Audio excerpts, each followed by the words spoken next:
Hello and welcome to another week of the Abuse Cartoons live stream. So we've got a different light on today, so maybe a little too intense, but oh well. I'm looking pretty ghostly, but yeah, I figured it at least the edge is a little bit cleaner on the green screen. So let's try this. It does make my tablet a little hard to see. I've got a little bit of a glare, but I think it works. So, back for another week. I hope everyone's doing well. I was just doing this last night, so I feel like endlessly live streaming. But I guess that's like what a real live streaming schedule is you're just constantly online. My friend Nick is doing a nightly painting. I guess, that's a really good way to keep, just like I'm using this to keep my cartoon on schedule, that's a really good way to keep at something that you want to improve at, is just set a streaming schedule and just get on every night. So that's good. And when your kids get a little older, or your schedule gets more predictable, I guess that's a lot easier. So that's really cool for things like that to happen, and hopefully that's from a good thing and not a some horrible pandemic related reason. You never know. But yeah, it's good to see people trying new things, or getting committed to stuff, or just do stuff they always wanted to do. Maybe that's what that's not what I wanted. That's the one good thing about everything being upside down is it gives people some freedom to not get stuck in their old thinking. Things can change because the whole world is different, so that's cool. Yeah, there was just the Japanese Prime Minister had to apologize for going out to a nightclub that nobody was supposed to be going to, just like every politician is getting their hair done and going to expensive dinners when everything's supposed to be on lockdown. It's amazing that people that are making decisions for the public are so willing to flout that power. I mean, it's so easy in this time of everyone carrying a camera to get caught doing stupid things, and they just continuously get caught. But the funny thing is, there is no consequence. It's just, oh, of course. Hey, Joe, how's it going?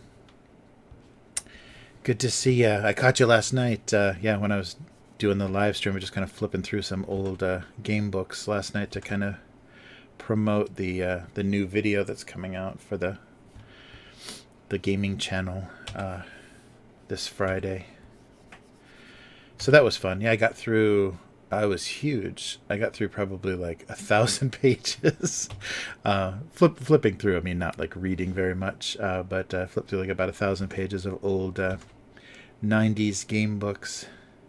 But there was the largest one I had just received, so I hadn't even got a chance to look at it yet. And it's like a telephone book.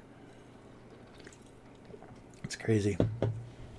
But yeah, so that was good. So that's why I feel like I've just did this, like I was just online. That's what this light is. I set up there's a softbox now above me, and it's still, even with the so it's got like a like white nylon to diffuse the light, but even with that, I'm still getting a pretty heavy glare on my table top. So maybe if I get it a little bit away from me, maybe it's too close. But right now it's literally suspended from the top of a bookshelf, so there's not really much higher it can go besides hanging from the ceiling. But I don't want to tear up this the woodwork in this room to install a light for streaming. Oh, that's right. Joe's been awake this whole time. Nice. Yeah, that's right. My schedule is completely opposite. I actually slept between these two streams, so that's what makes it. That's what makes it possible for me. Yeah, if I would have done these in the same day, that would have been pretty brutal. Although I'm sure that's what a lot of people are doing. But yeah, so still, yeah. Oh, so the lockdown's been extended. I saw in Japan, so I saw restaurants are posting closure signs until 2 weeks from now. So the end of the first week of February. Everything around here is going to be kind of locked up. So, yeah, it's not getting any better, and I have no idea. They're not talking at all about what this means for the Olympics. It'll be strange if Japan tries to do something, novel or kind of, unique, where they have the events but they don't have an audience or something. Yeah, I'm curious what they're going to try to do, but it just seems kind of pointless if you're not getting any of that revenue. Oh, good. Yeah, anything that I turn a certain angle with this overhead light, sometimes I get some glare, but it's nice and bright, so things are very readable, and especially with the camera that I was using, it picked up the resolution was decent on the stream. So I'll keep playing with that. Yeah, I was trying to come up with an image or a cartoon that would work for the new normal. Or not new normal, the return to normalcy. So an image that would kind of get the idea across of, we're trying to get back to normal, but everybody forgot what it looks like. Because I think that's the situation we're going to be in. Nothing is ever going to look normal again because it's been so long. It's been a year now. People, or close to a year. I guess it started in the springtime. So we've got maybe one more month before the birthday of the bad weather, the anniversary. Yeah. But I gotta quit drawing boxes. Yeah, I don't know. I don't know what anybody's school or job or anything's gonna look like.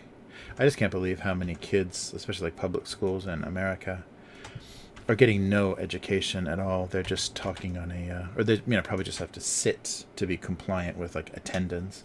They have to sit in front of a webcam all day. It's really crazy.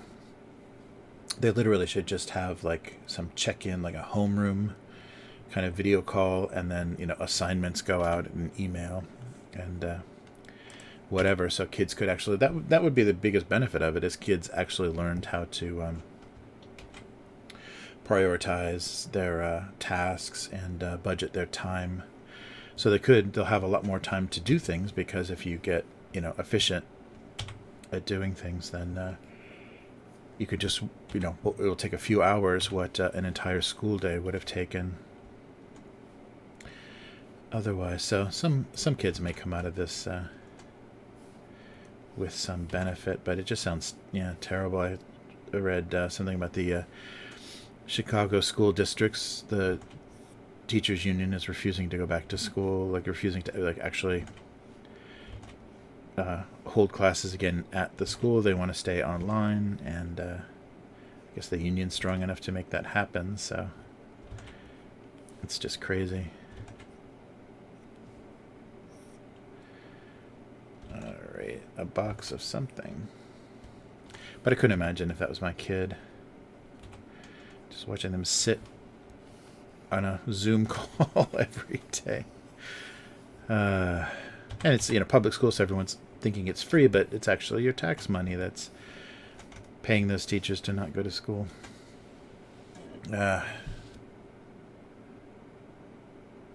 Oh, good. That's good. Yeah, I'm glad California can open up, and I think it's a bit easier too, especially Southern California, because of the weather. The outdoor things are much more feasible, especially in the winter, because it's not so bad, unlike January in New York City. Yeah, I love the images of restaurants that literally built an outdoor version of their restaurant.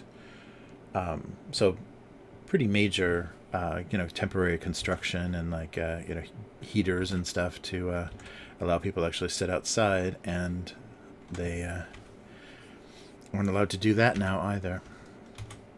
That's the thing that's got to just be infuriating, is as a small business owner trying to comply and then having the rules just changing constantly on you, and to have them not make any sense.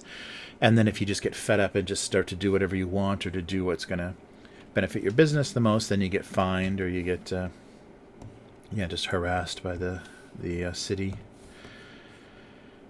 Yeah, because I'm sure they're hungry for that income that parking tickets and things would have brought in, that aren't coming in some of the big cities now, or it's much less. Yeah, I gotta check with my daughter in LA, see how she's doing with all of this. It just really sucks. Her momentum, after university was really screwed.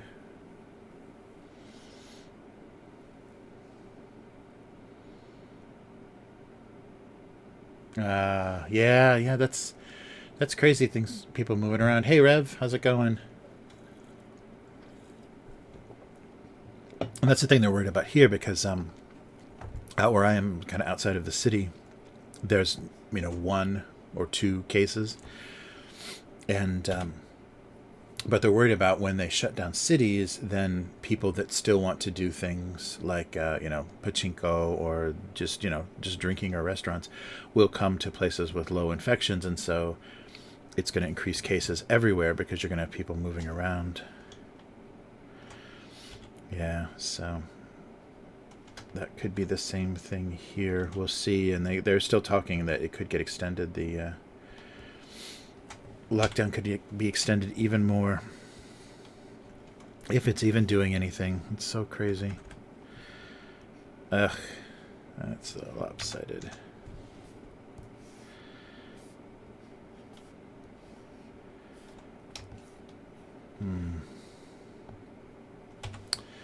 But yeah, that's crazy. So yeah, good to see people. Sorry I made a little bit late getting back on. I was rendering another video out.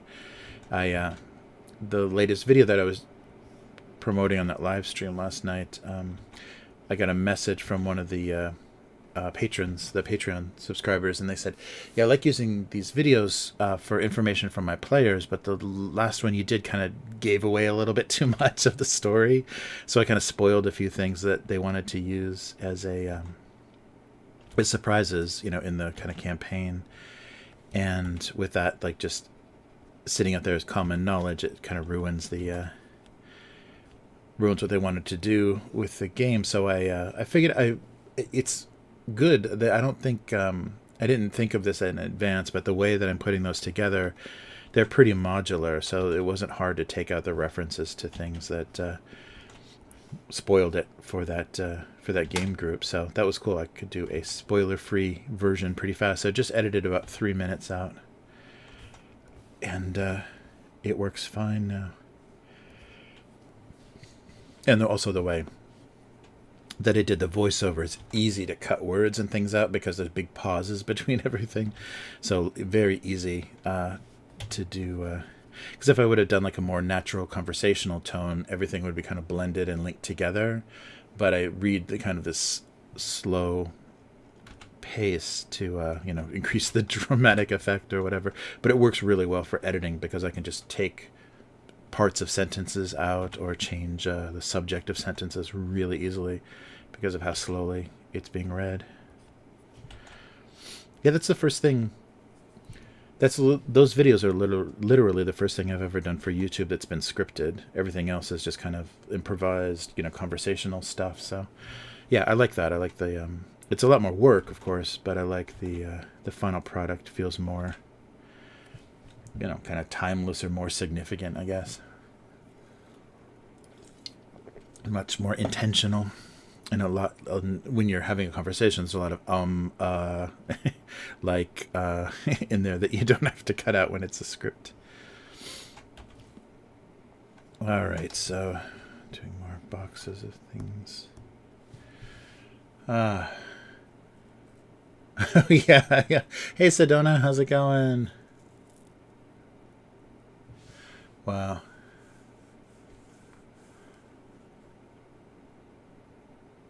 Yeah, yeah. Right. I love that too. Yeah. Cuomo's like, hey, it's time to open up, everybody. Well, just like a month ago, he was like the orange zone. He was doing his little speech about orange zones, and you got a red zone and a yellow zone, and you can't mix the.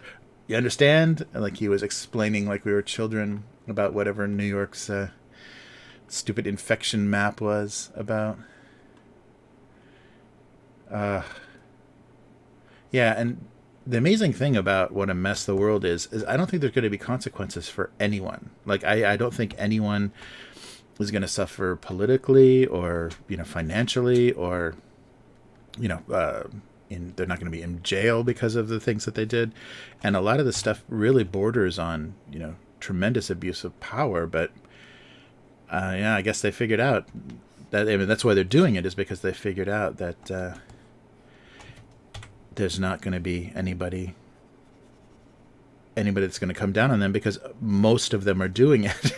So it's like Wall Street or police corrupt police precincts. If everyone's taking money, if everyone's dirty, then there's no penalty for doing it. There's no repercussion. You just got to make sure anybody new that comes in knows the situation. Hmm.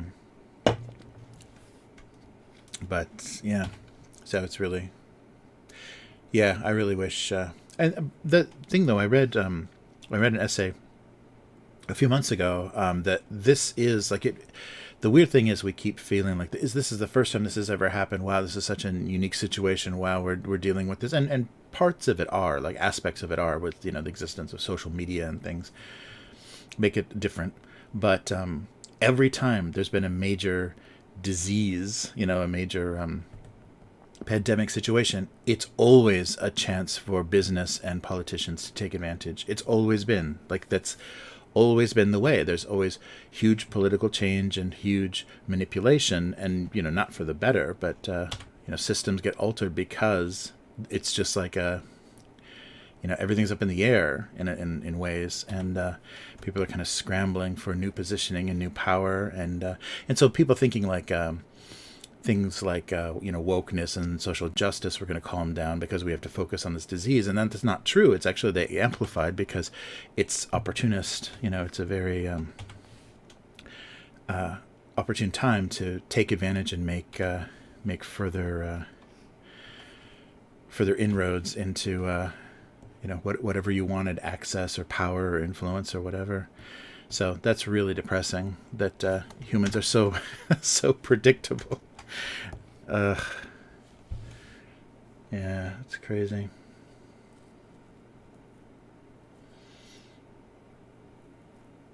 Yeah, yeah, I hope we figure out a way. I hope there is and there may be like, because people can organize in different ways now, um and get noticed in ways, depending. So the bad thing though is anybody complaining, and it seems like that was kind of the maneuver, like we saw towards the end of this year, and now with Biden in office, we're like feeling this. Oh well, you have the wrong opinion, so you're obviously a domestic terrorist. You're an insurrectionist. You're a white supremacist. So anybody that wants to punish politicians, they were just trying to help. They're the good guys, so you must be the bad guys. So we're going to have a lot more finger pointing, and I think a lot of that is going to be used. People are going to use that to try to protect themselves from being accused of things, or being, subjected to consequences. Yeah, because you can't. It's all just a conspiracy of the domestic terrorists to take me out of office. I'm doing such a good job. Yeah, so we'll see how that goes, because that seems like they're kind of queuing that up to be the new response. Is oh yeah, well, and it really sucks too for alternative technologies and alternative media.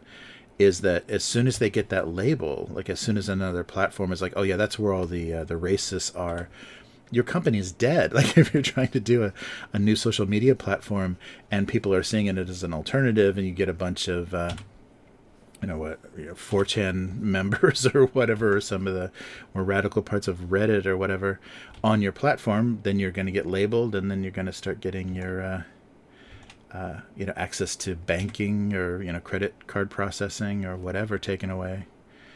So it's going to be really weird to see how some of this stuff plays out.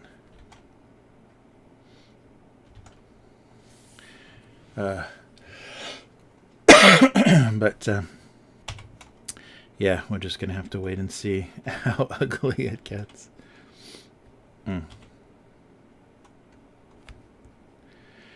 I cannot draw a cylinder today.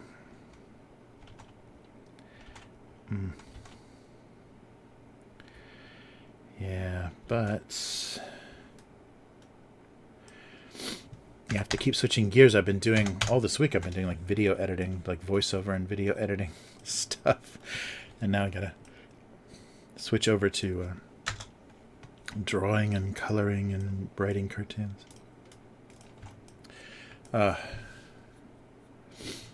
Yeah, right.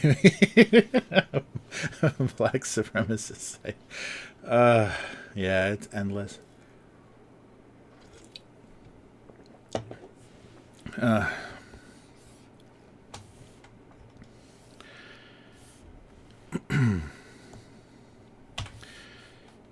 Yeah, okay, so I'm going to think of some kind of image or some kind of setting that I wanted to use to contrast like normal and no longer normal. I'm not sure. Yeah, I don't want it to be boxes of something.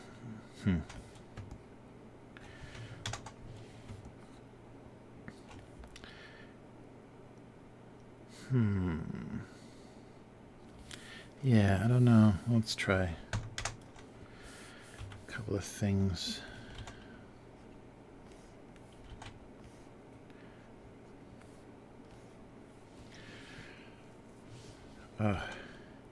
Yeah, so I hope everyone's doing okay, even if things are still locked back down. Yeah, we'll see. Yeah, just they were talking about one of the podcasts I listened to said that well, I'm totally blanking on his name. The mayor de Blasio, the mayor of New York, was bringing up or suggesting legalizing prostitution, like street prostitution, in New York. And I don't know if that's like what that's based on, if that's pandemic related or whatever, but I can't imagine, with as ugly as things are getting in that city, with just like homelessness and everything completely out of control, and all the videos now people are posting of just all the public sex and public violence and everything. I can't imagine that's going to make things any better. But I think that's his last. I'm not sure if it's 2022 or if it's this year, but this is his last term.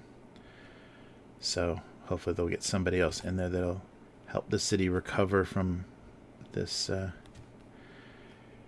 situation, because it's just brutal. And a lot of the big American cities are seeing a lot of flight, and if they raise taxes too, that's gonna have an effect too on people deciding to leave. And if businesses are getting more tolerant to commuting, to remote work, I mean, it's just get the best job you have in the richest kind of more countryside, but the only really two internet technologies was satellite, which I think was Dish or somebody was doing a satellite thing. So that means if it's cloudy enough or rainy enough, you have no internet because you have no satellite signal. And the other one was if it was radio waves or what it was, but it was a line of sight. So they set up these towers that are line of sight from. So instead of running cables, instead of running like fiber or copper, they run cables, because there's no cable television. So people, countryside used satellite for television. So they were doing this weird line of sight, and I'm not sure what the technology like if it was radio signals or whatever.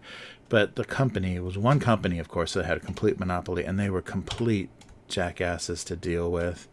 And yeah, to get that installed would have been a nightmare, because the tech came out. First time was up on the roof of the house and said, "Oh, you see that tree there? That tree's stopping your internet right there. So we're gonna have to build a tower."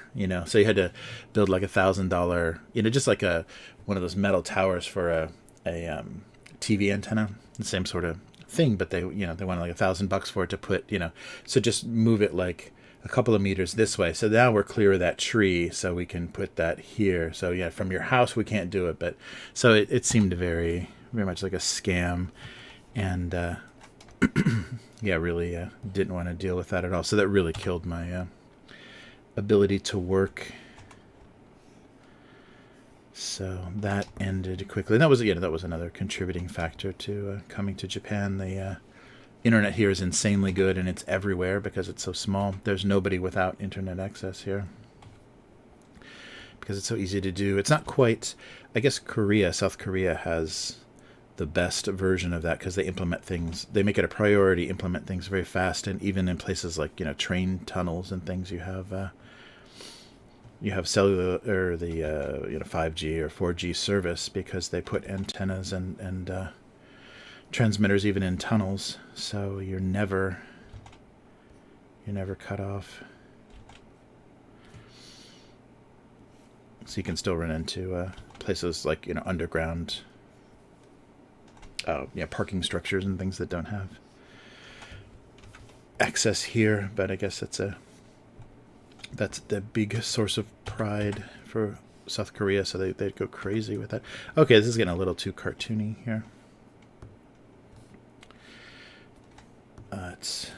Yeah.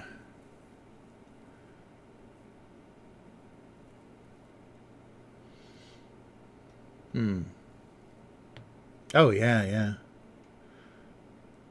Yeah, that's really true. I mean, the home office thing is, it's so nice. I mean, but it does put a bit of a burden on you, because then it's your air conditioning, your electricity, your internet that you need to have reliable for your work. And like I was talking about, sometimes some places that's really a pain in the ass. And then, I mean, you could technically get fired for having, shoddy internet. Like, we just can't work with you. You can't do this remotely. You're not doing your job. It has nothing to do with your competence. It has to do with the garbage service provider that you have, based on where you live. So, yeah, I don't know.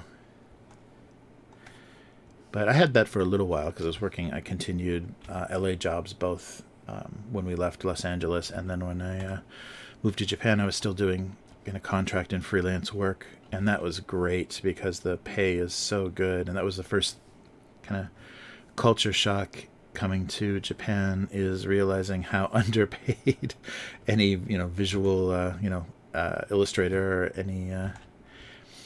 anybody that does graphic design. Oh, these are in the same. Brilliant. I almost drew over that. It's crazy how much I was talking to somebody that wanted me to do like border and detail design for like entire issues of magazines, and the payment for doing like spot illustrations and every single visual element aside from ads, the paid for ads in the magazine, was $100. When it wasn't $100, it was less than that. Whatever the like $80 or whatever the currency conversion was. It's like, seriously, you're gonna that's insane. Because that doesn't even in house, you couldn't even come close to getting somebody to do something for that much. So that's crazy. So you always, you kind of rely on it, you getting paid more if you're a contractor and you're doing it all yourself. And they were paying even less than they would somebody sitting in their office. That was amazing. Yeah, I sat for a whole lunch and listened to them talk about their company and show me their magazine and everything. And then when they told me their rate, I was like, holy shit. I wasted hours. That was ridiculous. But that was, I didn't know. Like, that was kind of culture shock. And then I met with a guy that was a director at one of the animation studios in Tokyo, and he's had a pretty nice. I mean, I think he's always been kind of low level, just like a grunt his whole life. I don't think he ever directed, but he worked at all the Tatsunoko and all the like the really big studios that produced a lot of famous TV series and stuff, and so he worked on a lot of that stuff. And I was just trying to make small talk and immediately picked a fight about kind of Western versus Eastern or anime techniques.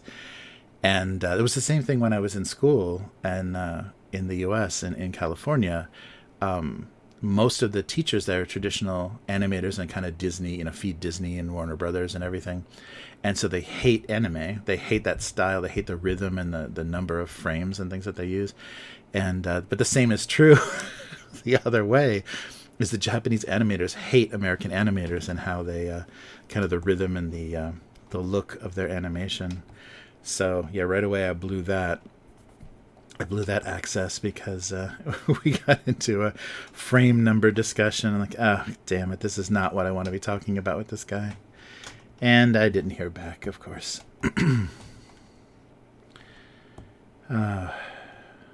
Yeah. All right. So I'm trying to do a little fast food bags, but I'm not sure if it's going to work.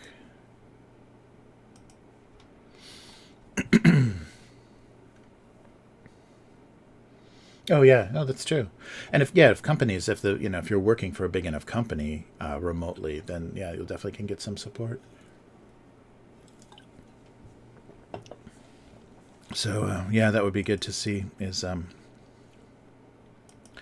companies actually backing that up, making it easier, because then it eliminates a lot of stuff like childcare and everything. I mean, if you could literally take your lunch break and make lunch for your kid, your less than school age, under whatever, not school age kids and stuff, that would be great.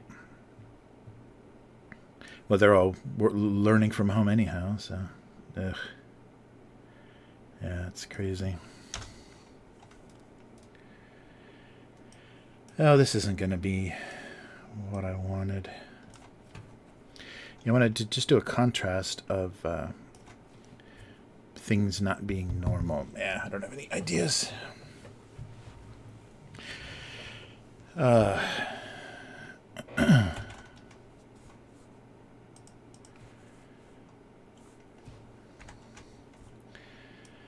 So, yeah, none of this. I guess these boxes are...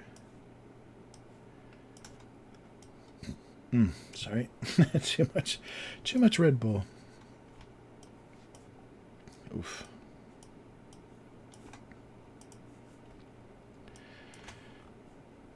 All right.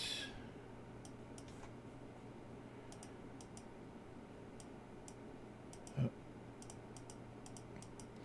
Yeah, I don't have enough desktop space here, but I should make the thumbnails a little bit bigger so I can see what's going on. I don't know. But all right, we'll keep going on this one. Hey K5, how's it going? I just saw your blue wrench show up.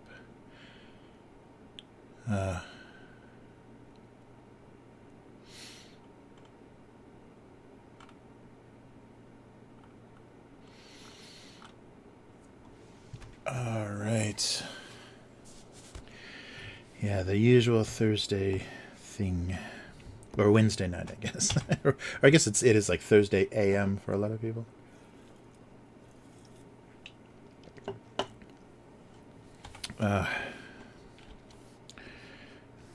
That's...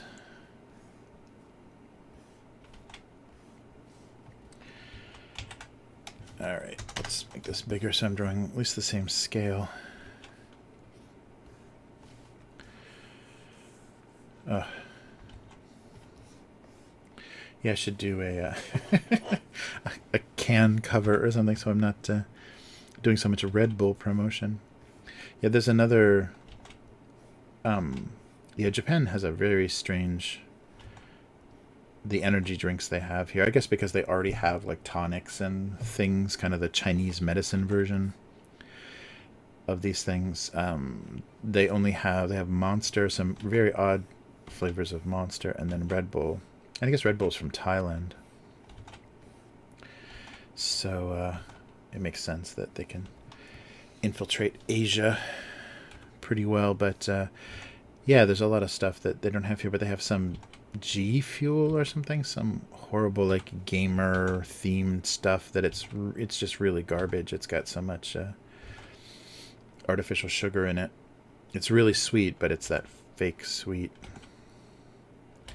But yeah, it's not a lot of alternatives, so Red Bull is pretty much it. Oh, and I think I told you guys I don't know if it's just the Japanese distributor, but they knocked the price down 50 cents on every different size of Red Bull to help people stay motivated or energized or whatever during the lockdown.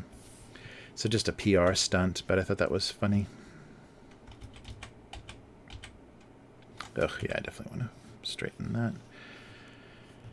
But yeah, that's the thing. I think I've bitched about that multiple times, but the son of the owner of Red Bull is just a spoiled, kid, like a billionaire father, spoiled kid, and drug a police officer in Thailand, like under his car, like 250 meters or whatever, and killed him. And then just, kind of drove away from the scene and was never able to be arrested, then fled the country. And they seized his passport.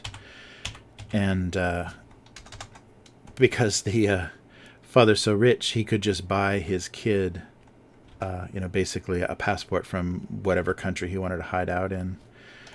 So zero consequences. So, the authorities, if he ever returned to Thailand and they actually knew about it, they could arrest him, but he can still travel because he's got a whole new passport for whatever country it was. So it's amazing how we have to suffer all the bureaucracy and the bullshit of passports and visas and things. And it's just like, well, if you could pay enough, you can just be a citizen of whatever country or however many multiple countries you want to be.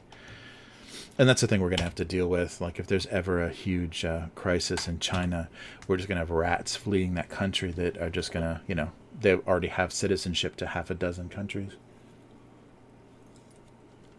And I love that always the people, the Chinese officials and people that are insulting the U.S. and wishing death and the end of America to come as soon as possible, all have American citizenship. They just bought it just in case. I'll just keep that around. I'll put that in a drawer in case I need that someday. It's amazing. I just can't believe, to be so vulnerable. Like, at the same time, like, benefit so much from living in a certain culture, in a certain country, but at the same time, like, trusting them not at all and having this, like, this escape plan all ready to go if there's ever any moves against your assets. It's insane. Just, I mean, why even bother to I guess it's just a very different idea of success. It's just a bleed what you can out of a system and out of a situation, and then be ready just to bolt if it looks like it's going to turn against you. I don't even know what I'm trying to draw here. I just can't imagine living like that.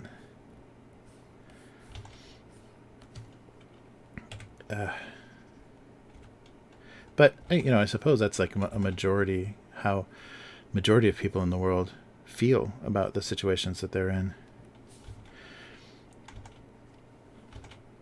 Maybe you're just delusional if you don't. Yeah, I don't know what this is. It's just a standing wrinkled piece of paper. All right. I'm going to come up with something here. Shellless Skittle. Yuck. Gee, it feels not bad, really? Yeah, I tried. What did there was some promotional thing or whatever. I tried that. I was like, yeah, maybe just a contrast to what I was having before. But Monster, I'm not a big fan of Monster either. Too, it's really, at least I don't know. It's just my palate has changed so much. I think from being in Japan, nothing is super sweet here. So like Monster is just whoa, that's really really sweet, and Red Bull's kind of it's that, but it's just not that sickening sweet. There's something about it. Yeah, I don't know. Yeah, F that guy. Skittles, I no K5. I haven't seen Skittles. No, we've got Chinese M&Ms, but we don't have. I think we have Skittles, and there's not like a Japanese equivalent either. But yeah, shellless Skittles. Yeah, that's weird. Yeah, I'm trying to think. There must be something though, that like a fruity M&M size candy, not as intense as Skittles. Probably the flavor. There must be something. I'll look the next time. Oh yeah, and so I've been pretty much at home. I haven't gone anywhere this week. So yeah, no convenience store or anything this week. But yeah, I'll take a look. I'll ask my daughter too. She's got a, a pretty big knowledge of Japanese candy. But yeah, shellless Skittles. Yeah, I wonder. I'll take a look. I'm talking bad about the G Fuel. Yeah.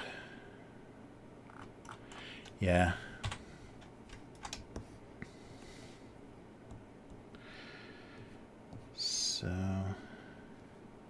it was so funny too. Right after I read that story about the son of the Red Bull guy, I was like, "Ah, oh, that's it. I'm not drinking Red Bull anymore."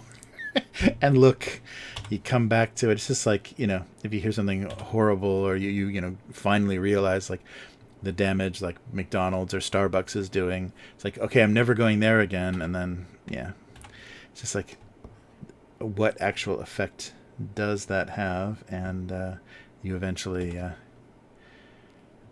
in a situation where like, oh, I guess I'm back here again, or I guess I'm drinking this again. All right, so what are we doing?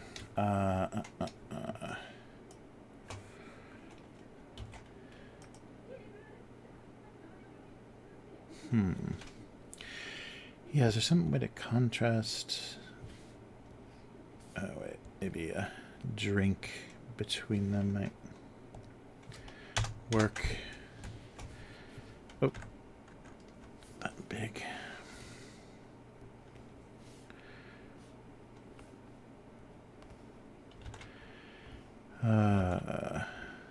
So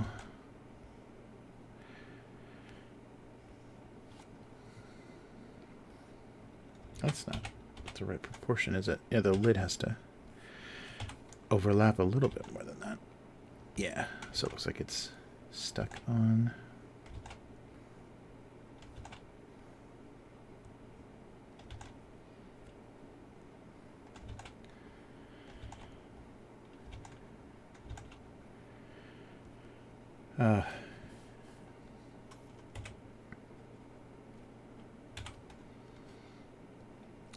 Yeah, I was doing a little more vaccine talk with the professor at the university. So it's a pharmacology school. So we're just talking about the different approaches, and I guess that's the real big problem in Japan is their approval process is really slow. It's much worse than Europe or America. So that's why they're not gonna be ready with anything until the spring, because they want to be really really careful. And that's not a bad move with the higher number of older people here, and the fact that then this you're going to have more deaths, of course, more infections and more deaths, but you're also going to be able to see what happened with this these newer vaccines in other countries, kind of learn from that. Yeah, so Japan is funny. Nothing moves fast here. They really do have a slow slow pace, and anything legal or anything that's going to have to go through the government really, really takes a long time. All right. So, yeah, so that's going to be, that's a one bad thing about living here will be there's not going to be any vaccine or anything for quite a while. But at the same time, I think it's, ultimately a bit safer, even though there's so many more people on top of each other. It's people are just more careful. They're looking out for each other a little bit more. Unless they want to go to a nightclub, then they don't care what they do. All right.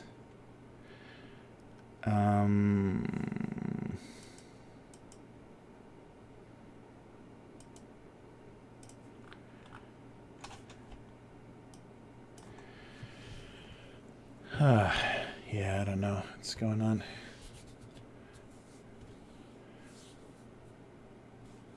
Whoa.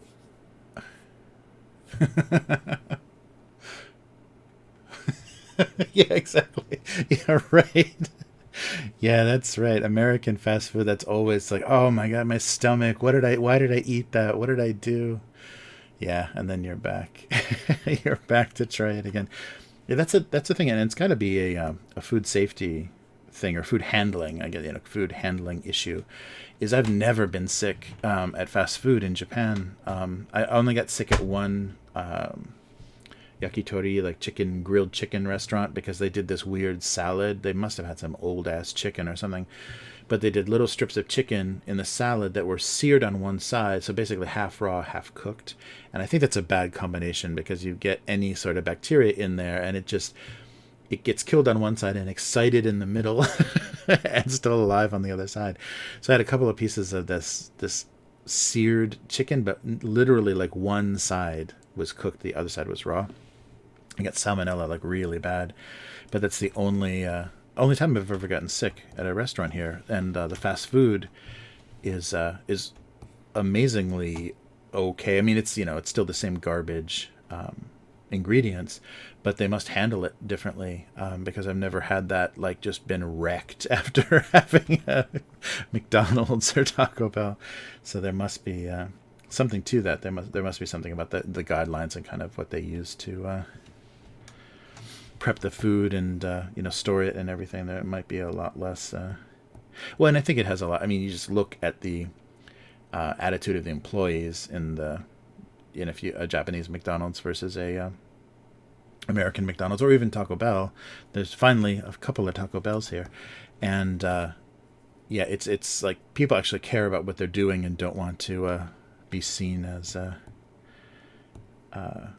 incompetent or careless, or actually hurting people with their laziness. And that's definitely not the case. Anybody working fast food is they're just trying to get through the day. So your food poisoning or your sickness is just a consequence of how miserable that work is, and how the people that choose to do that work are just they feel very trapped and very angry to be in that situation anyhow. And it's very different here. A lot more retirement age people at fast food here.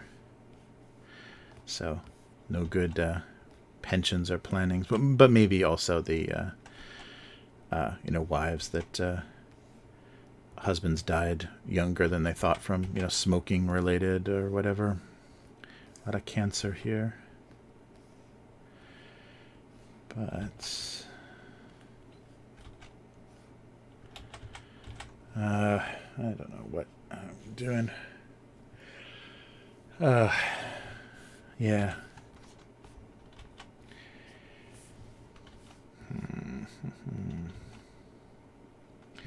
So what's something that would be easy or weird visually to contrast as normal and not normal?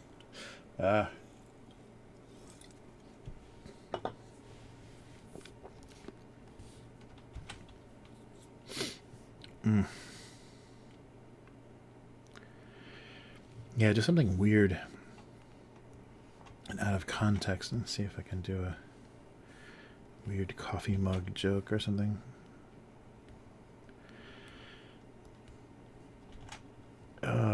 Yeah, but I hope with all this, everyone is still doing okay. It's amazing that we're it's almost been a year and we're still talking the same way about being safe and being locked down, and it's just crazy. But I heard that basically this is never going to go away.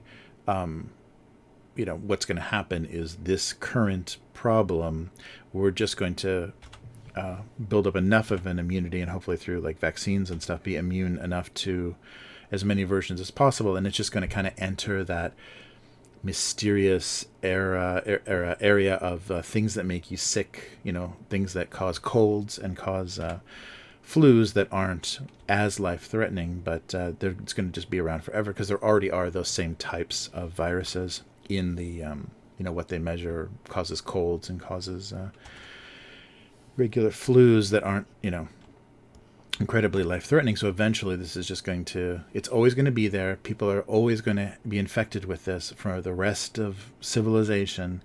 It's just that it's not going to be as infectious and kill us as much, because we'll have some strength. So we just got to get strong, and just got to die if we're not strong enough to deal with it. Yeah, I wonder if anyone's done. I'm sure there's been some sort of research like that, but like eras where people, just like certain types of people, cease to exist, like like certain people with, I just mean like different immune responses or allergies or whatever, like just like after these major kind of world diseases, that some people just like didn't exist anymore because of they just didn't have certain things to help them survive the change.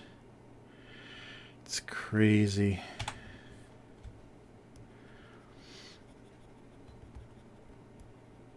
Yeah, and I don't mean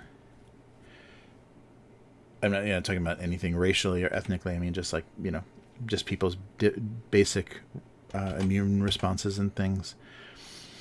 And I guess if they haven't identified those, there's no way to know that. But what is this?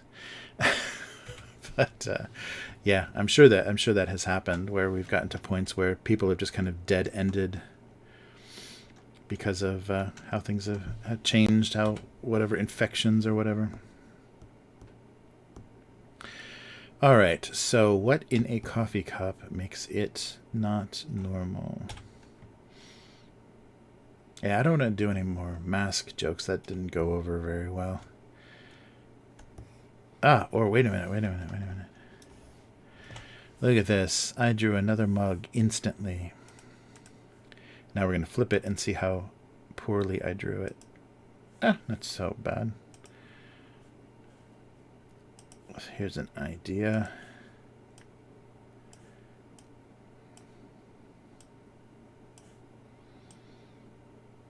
It's a little bit different. All right.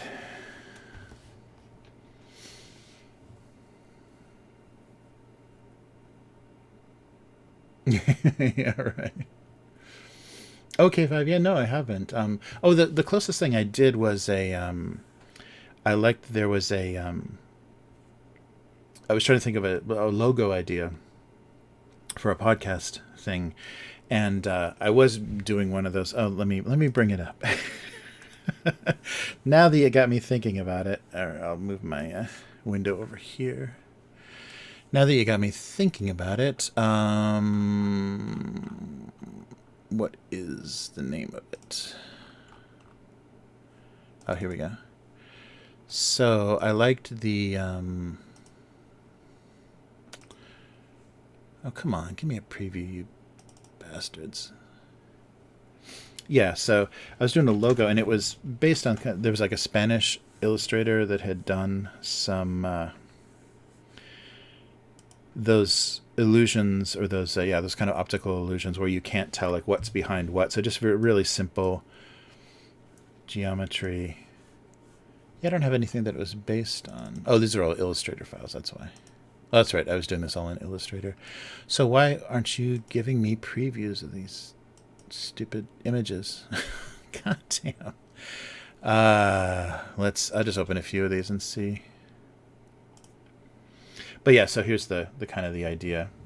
So just kind of riffing on this guy's illustration that I liked, where you can't quite tell. And most of these I kind of give up on doing the illusion. I'll be able to like this. So basically the U and the T, and you can't quite tell like if this is supposed to be in front or behind, or there's something wrong with the geometry.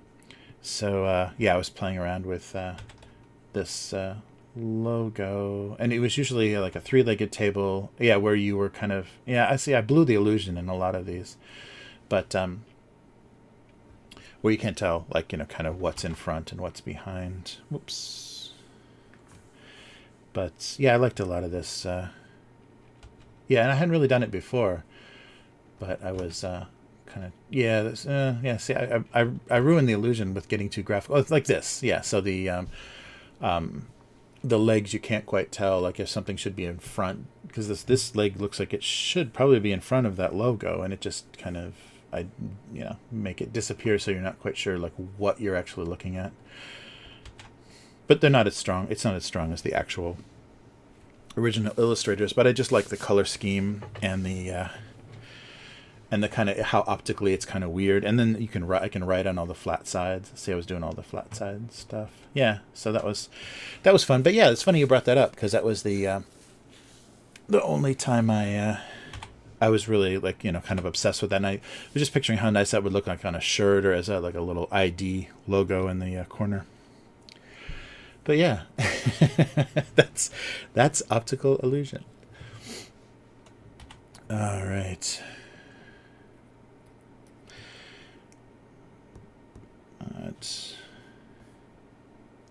Yeah. Oh, that's not a bad idea.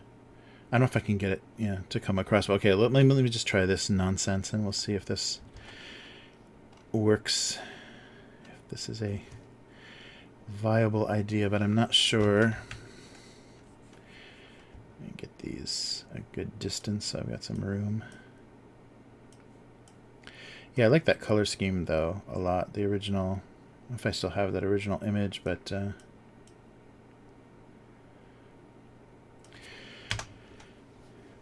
that original look is really compelling. I like the kind of the table with the legs where you're like not able to understand what is going on. All right, so what am I doing here?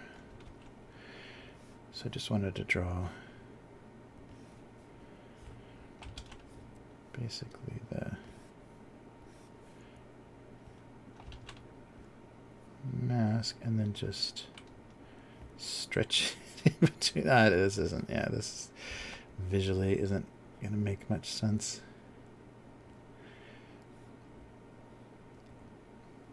Oh, that's right. So I don't have to draw this.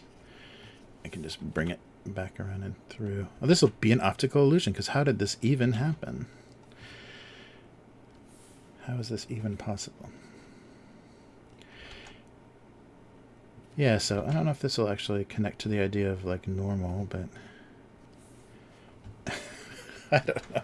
I'm just going to piss off the Go Comics readers. They're very very pro mask, and anytime I'm referencing a mask, I think they think I'm being anti mask. There we go.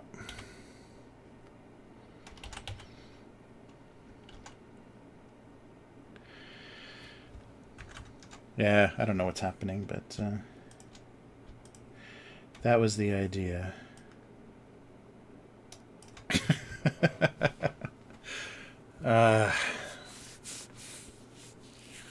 Nice. An apple vine. Yeah, right. Like a slingshot. Mm. Mm.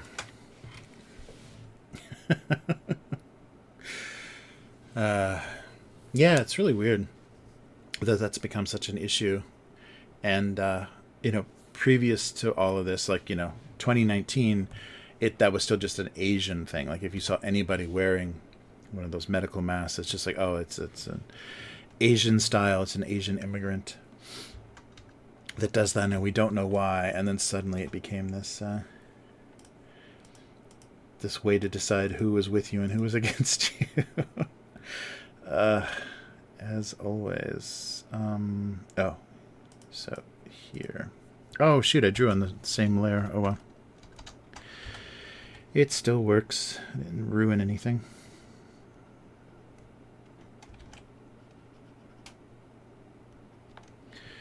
There we go.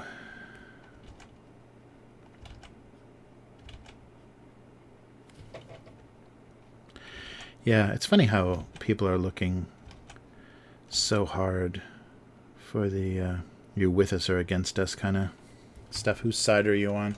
And the only time I really felt that really strong was I was in Los Angeles after 9/11, and when all the American flags came out like crazy in the neighborhoods, like, whoa, okay, so I guess we better get an American flag out on the house, or else what's going on here? Yeah, just that was the one of the few times that I really felt that people were just like, yeah, identify with the group now, or we're going to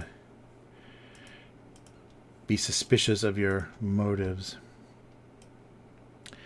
But I mean, that's very understandable, because that was an insane. That reaction was just, people didn't know what to do. I'm feeling that attacked. That was just a response, as just group identify. But yeah, that was the first time that I really felt that. There's one more, there's like 3 little baffles on masks, aren't there? Let's see if I can make that happen. Yeah, there's like 3 of them. There we go. Yeah. Oh yeah, no, that's true. I mean, I think that, yeah, feeling attacked and wanting to be like, yeah, we are all citizens of the same country. But it just, when you like took a step back mentally, that was really creepy. How like that response was just boom. It was really strong. And then especially being in a big city, in a diverse city like Los Angeles, hearing about people attacking Sikhs and anybody looking Middle Eastern, kind of rallying around that, made that feel even more creepy. But just in the because it was so new. Yeah, because there wasn't that any era that I lived in that was alive for. The Vietnam War didn't have that. Whoa. Oh, okay. There were so few things I wasn't, didn't live in World War II era or anything, so never saw those kind of victory parades and things that were very, very, rah, our side. So that was very new. All right. I want the colors.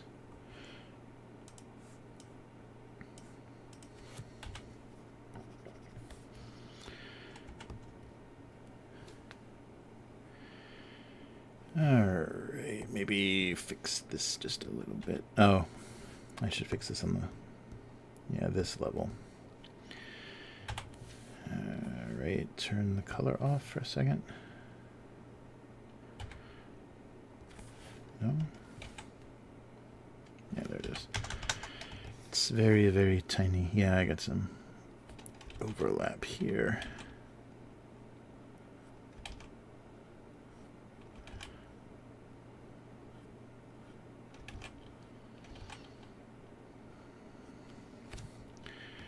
Yeah, wow. When you get close up, it looks terrible.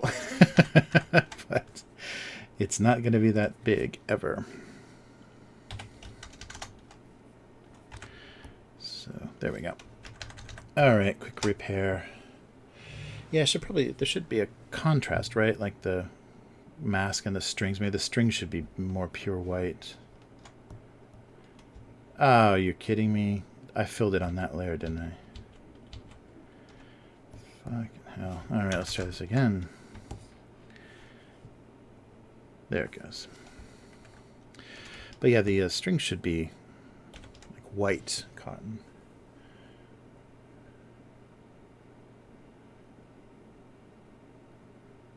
Ah, yeah, yeah. Right, right. Oh, that's right, that's right.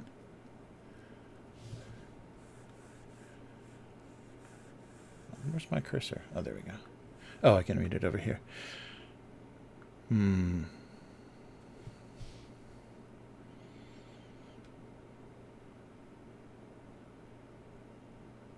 Yeah, yeah. That's an interesting point. Yeah, Rev, about Bin Laden. The other funny thing is, I mean, I can't, as frustrated as I get with about the, how much of a bully China is being in Asia. The frustrating thing is realize that, I mean, China is an American-made monster, just like Bin Laden, just like uh, Osama, not who is the Iraqi leader? I mean, it's just like they empower these monsters just to they create dragons just to slay them, and yeah, China's just another one of those American-made monsters. So that's very frustrating.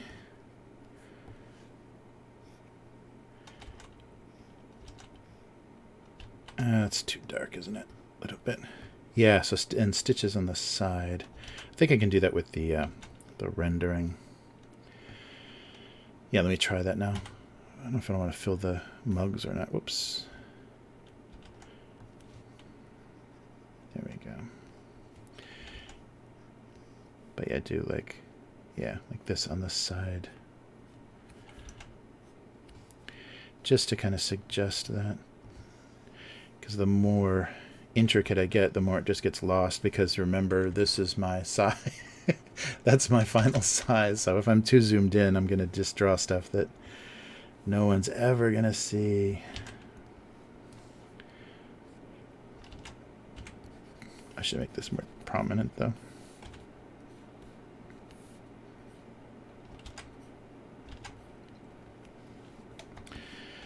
All right.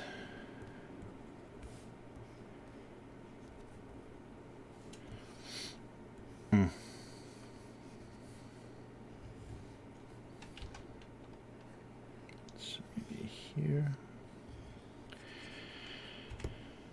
Not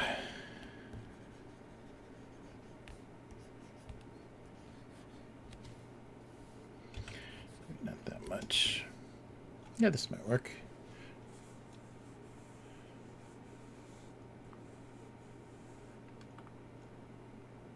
Oh, thanks, Sedona. Thanks. Yeah, I'm always. It's always nice to hear. Yeah, that was one of the things I never had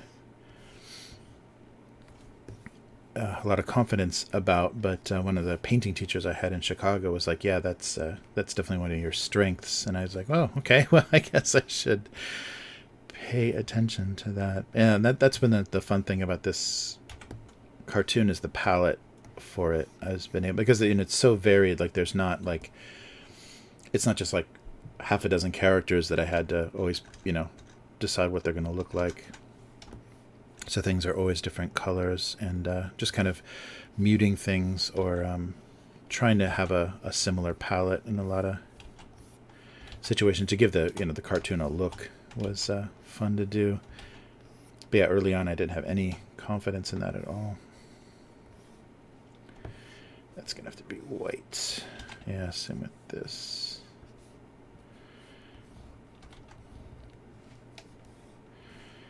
All right, so metal.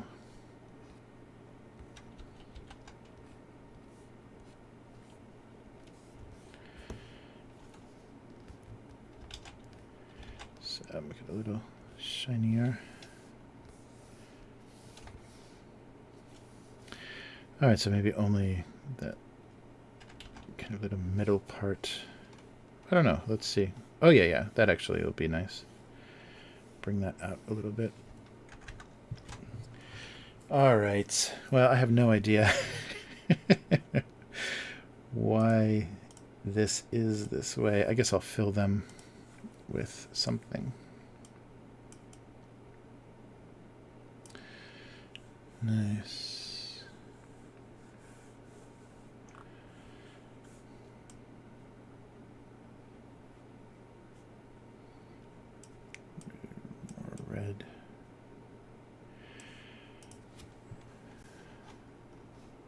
Yeah, that works.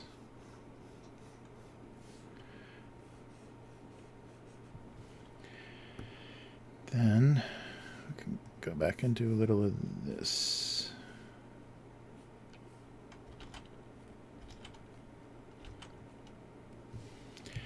There we go. Yeah, I think that works. So, are they... Yeah, I think they're looking in at what's going on. Yeah, I don't think this is the normal joke is not going to work here, but sure. It's a visually stupid image, so it works. Oh. All right.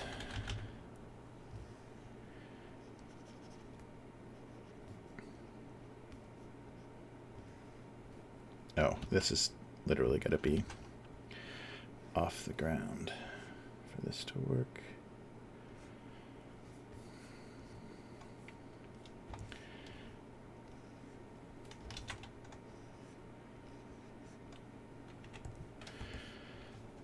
Let's see.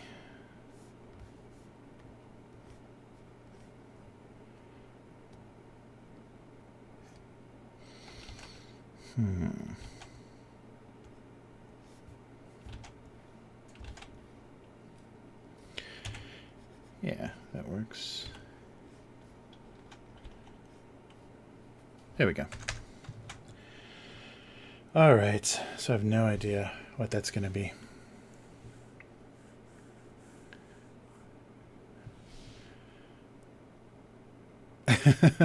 Nice. Thanks for popping in and out, Sedona. Yeah, it's fun to have everybody around in the chat.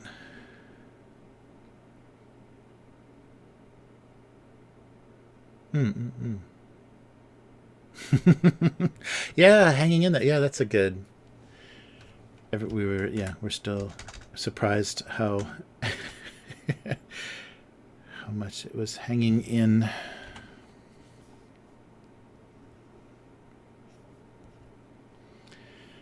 All right. A little bit more. Yeah, I don't think this shadow needs to be so long. Keep it a little more balanced. Now I'm just going to fuss with the shadows.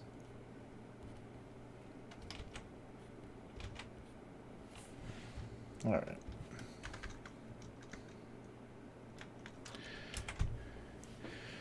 Nice. Yeah, I like that hanging in. Hang in there.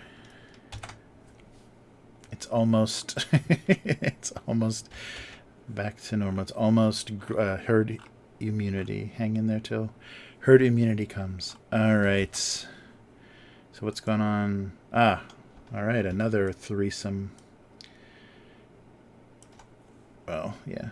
Let's just color this. Oh, maybe. Yeah, I want to... What other colors can fast food bags be? Because I don't want to do a white versus brown looking. Maybe I'll just do variations of gray. Yeah, that should work.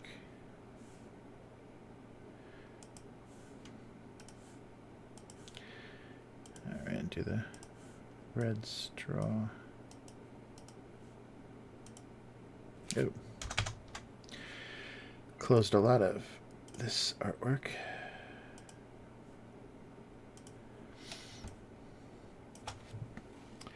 All right, so I forget.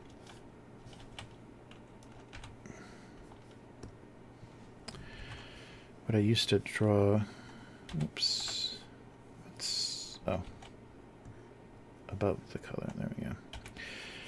Yeah, what I used to draw on all the cups. Don't quite remember. Yeah, I think it was like this. Yeah. Some kind of ID.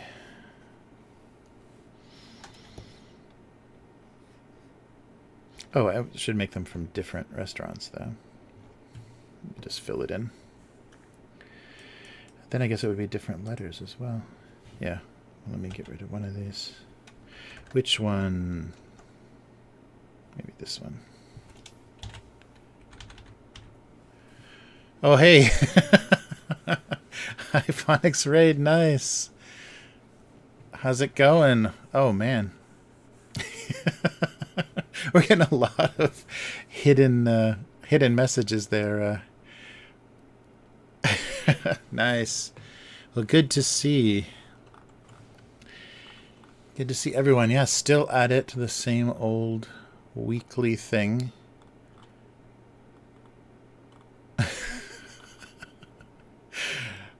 Nice. Held for review. Ah, excellent. Well, thanks for the the Hyphonics love. I am completely made and sustained by that the love from that stream. Nice.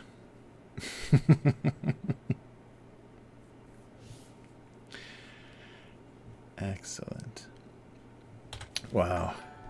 Oh, hey. Hey, oh, thanks for the donation, J-Dubs. Excellent. Thank you so much. That is a big W and a little orange. Nice. Oh, yeah.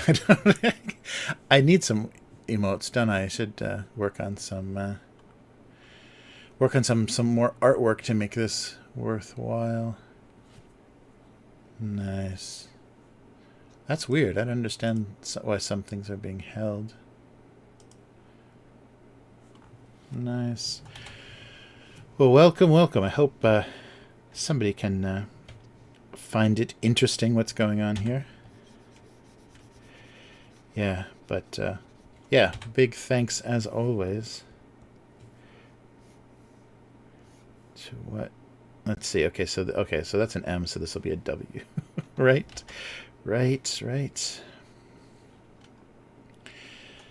Nice.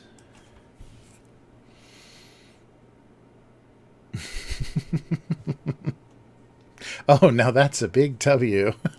Right? Yeah, that's the only my only alert that I have is my orange. Yeah. Thank you, J-Dubs.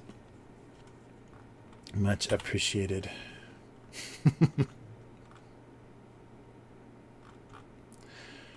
Nice. Oh, man. Yeah, In and Out. It's very, very In and Out reminiscent.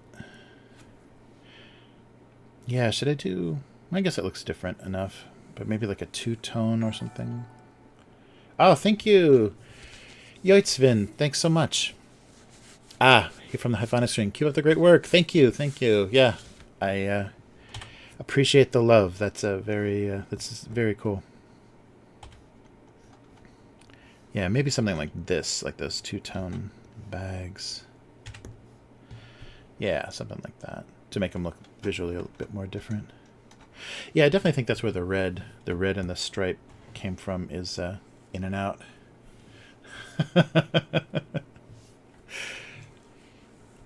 Nice.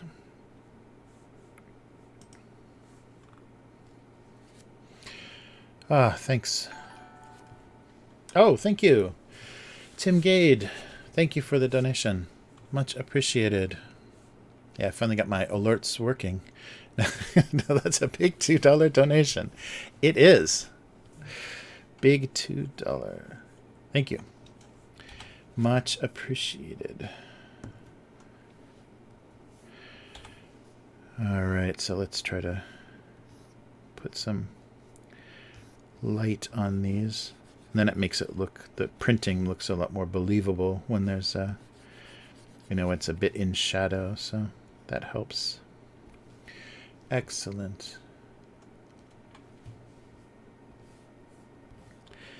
Oh yeah, I would love to be able to get to 1,000 subs. I haven't grown a lot, but also I've still just been doing weekly. I think if I went more than weekly, that might help. But yeah, I'd love to be able to do super chats and the what is it? The notices, the posts on YouTube and stuff would help a lot. All right.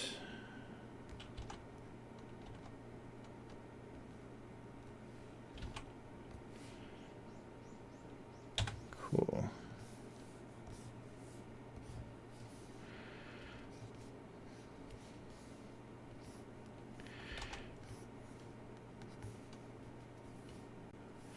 Actually, yeah. Break that up. Hey, thanks for the follow, Mark Nutter. Appreciated. Yeah, my Twitch is still still not where it could be. I don't know what, and maybe it's just the creative on Twitch is like a whole different animal. You have to get people from somewhere else.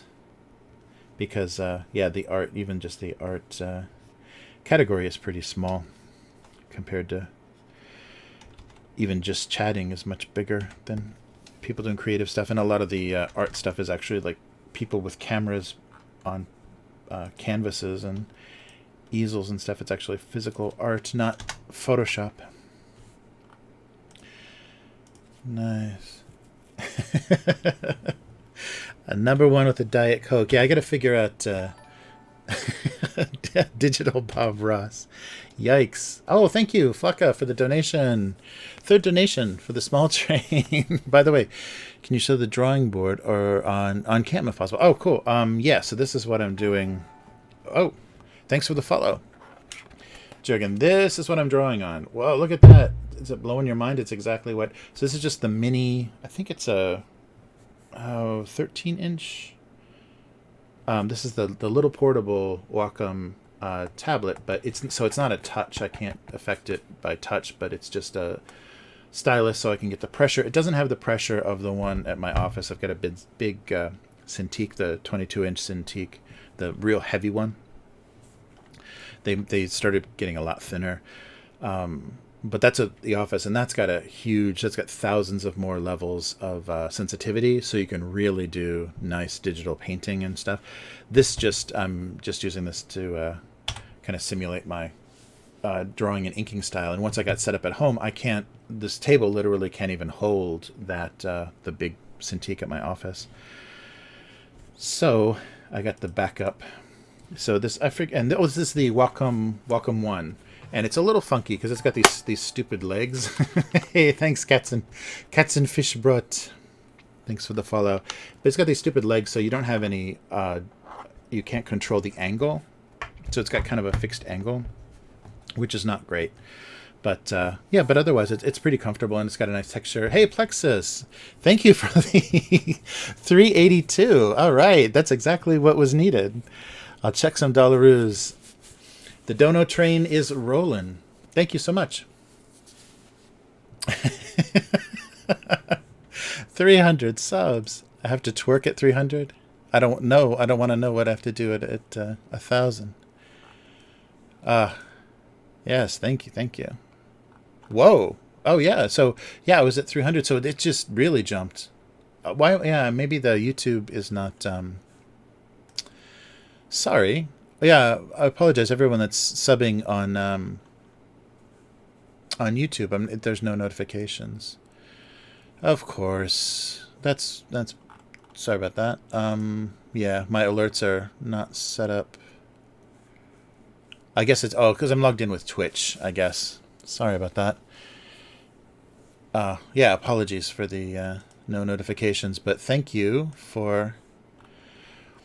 Yoitz and Mr. Schneck and Beast K and Pyroxide, oh boy, Pyroxine Oxide, Kanye 2020. Yes, thank you for the subs, everybody. Yeah, that was a big jump. Much appreciated.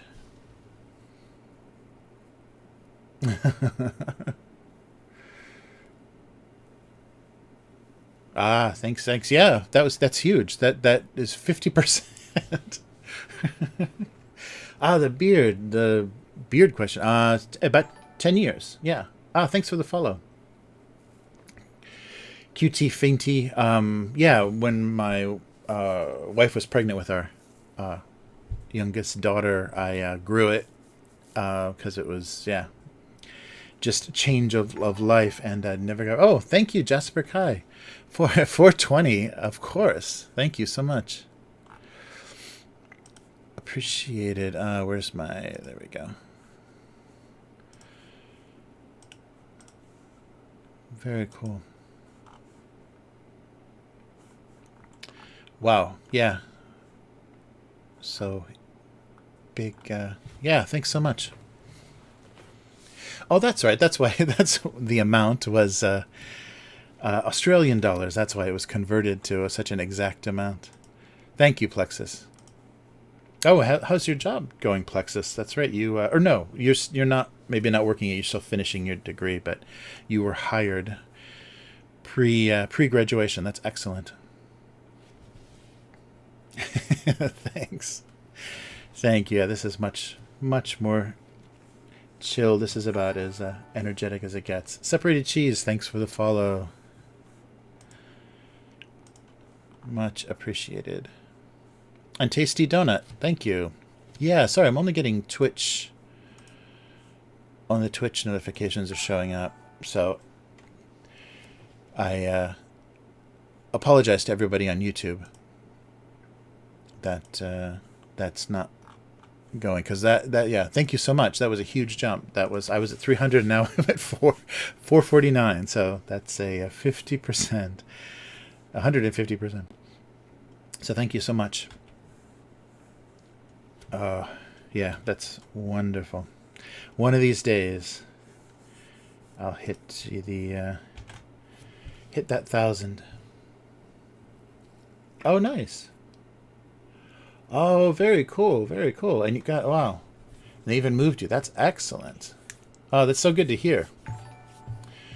So good to hear. I've been drawing for too long. I had someone on Facebook remind me that I drew them something in 4th grade. So I've been drawing for people, and actually remember as a little kid, like 1st and 2nd grade, doing little drawings. Hey, Joe, thank you so much. Thank you for the donation. That's a big W from Hyphonics. Yeah, thanks a lot. Much appreciated. Avocado Jr. and Cookie Tickler, thanks for the follow. That's excellent.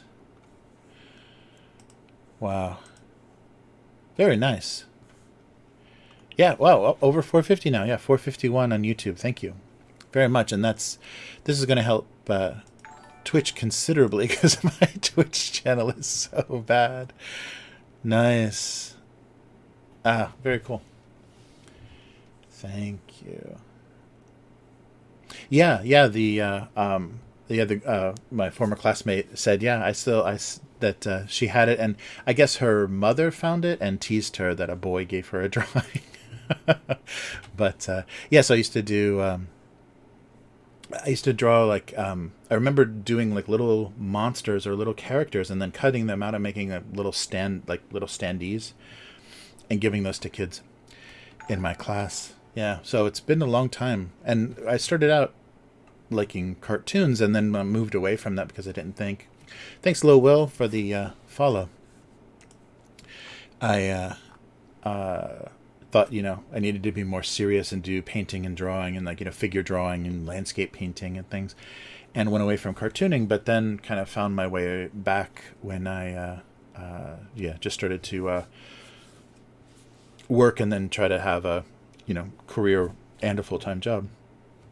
Kind of went back to cartooning, and that's where this cartoon came from. Is just and I came back to it because it's a good way to kind of communicate with people. You get instant reactions if you do like a little cartoon with a single joke.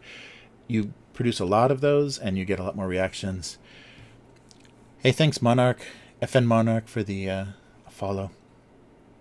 But yeah, you get much more response. And when I was doing animation or doing paintings, like literally painting on canvas, it's such a long process, and you struggle with something for so long, and then most of the time you never even see someone's reaction to something, and it's a little odd. So I like the immediacy of this, and yeah, just started doing it just did a daily cartoon for about 2 years, and then got found, kind of discovered at one of the comic conventions, and so then I was able to produce, keep producing it, and then actually get paid for it. So that was that was huge to get that kind of recognition, and then it turned into a job doing a Disney Kids comic, because the editor liked this cartoon. So he was a fan of this cartoon, and then asked if I would do something for the kids magazine. Of course, that magazine is long dead. But yeah, it was really fun. So it's interesting how things kind of unexpectedly kind of transform into other things, and you don't with things like comics and cartoons and stuff. I think you see that a little bit. It's a little bit different. You don't have to. You're not looking for investors. You're not looking for producers. The most you'd ever look for is a publisher or an editor. So it's very different. Oh, let me do some condensation on the cup. So yeah, it's hey, Stray Cat Chris, thank you for the follow, and I apologize again, anybody that's followed on YouTube. I guess I'm logged in with Twitch, so YouTube is not notifying. I apologize for anybody that signed up, because there was 150 of you that never saw. And maybe it happened too fast for the notices, because there is a bit of a delay. But I'll have to check that. But yeah, much appreciated. Yeah, so come by anytime for a low-key... What's going on here? Oh, cool. Yeah, for a low-key stream, because I produced this. Oh, yeah. Oh, yeah. Thank you for following. This happens, this time every week. And it's just to try to keep me on schedule for producing this cartoon. And I've been doing this cartoon. The first drawings were 2002, so oof. So next year it will be 20 years. Oh my god, yeah. Hey, happy tinfoil cat. Thank you for the follow. Yeah, it'll be 20 years. That's crazy. I have to do something then next year. I'll have to do something for the cartoon, because it'll be 20 years of this this same cartoon, and thousands. Yeah, I don't know if I've broken 2,000 yet, but it's quite a bit. Hey, Crystal from Melbourne, thank you for the follow. Wow, that's really crazy. Yeah, because it was in the teens a while ago, and I wasn't paying attention. And yeah, next year it's going to be 20 years. So I did it just myself, posting it on a website, with like a little JavaScript or whatever to do the latest cartoon, and then submit it on a bunch of webcomics sites. And I guess because it was a much less crowded market back then, much less crowded field, I got attention. People noticed it, and also because it was different. It wasn't a lot of webcomics at the time were character based and kind of story based, and this was just like a newspaper magazine, or a magazine cartoon with a single panel joke. So very easy to digest, and some of them, weren't particularly hysterical, but there's always another one. There's always the next day to maybe something that would make you laugh. So you can get through a lot of these very quickly. And yeah, so that's crazy. 20 years. Wow. 20 years of domestic abuse. And I've had a cartoon named Domestic Abuse for 20 years. That's insane. I haven't been, I'm dooming myself by saying this, but I was just waiting for the social media assault based on just the name of the cartoon. No, I did not. Yes, Sausage Party. Hey, Yum, how's it going?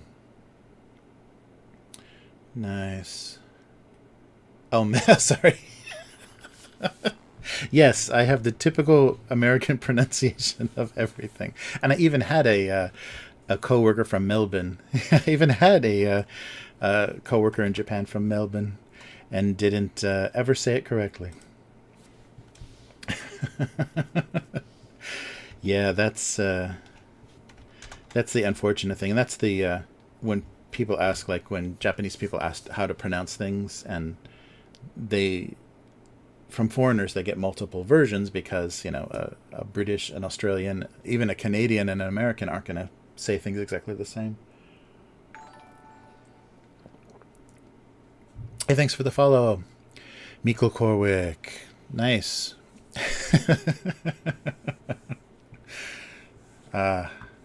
Yes.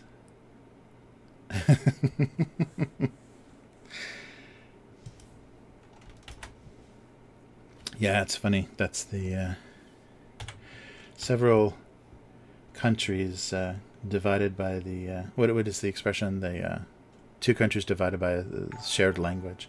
So there's multiple countries. Thank you, 1 inch chat. 1 in chat.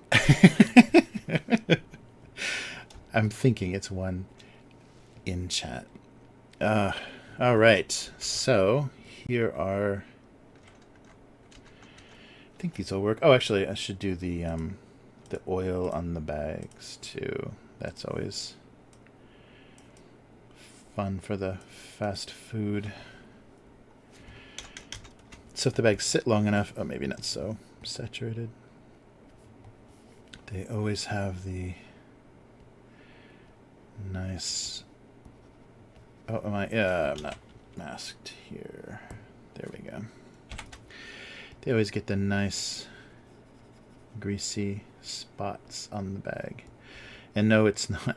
It's actually going to look more gray when I when I do this. It's not going to be that color. There we go. Maybe not the corner. So here's the side of the bag with the fries on it. All right.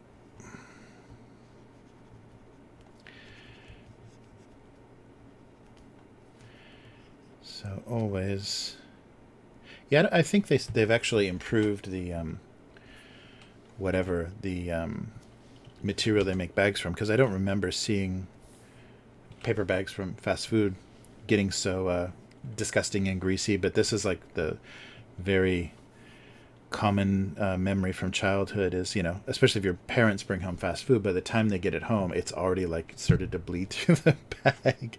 So my association with fast food is always that grease stained paper bag. Oh, hey, wow.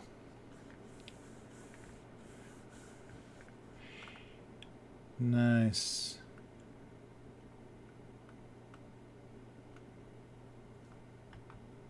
Ah, thanks. Oh, thanks so much. Yeah, thanks for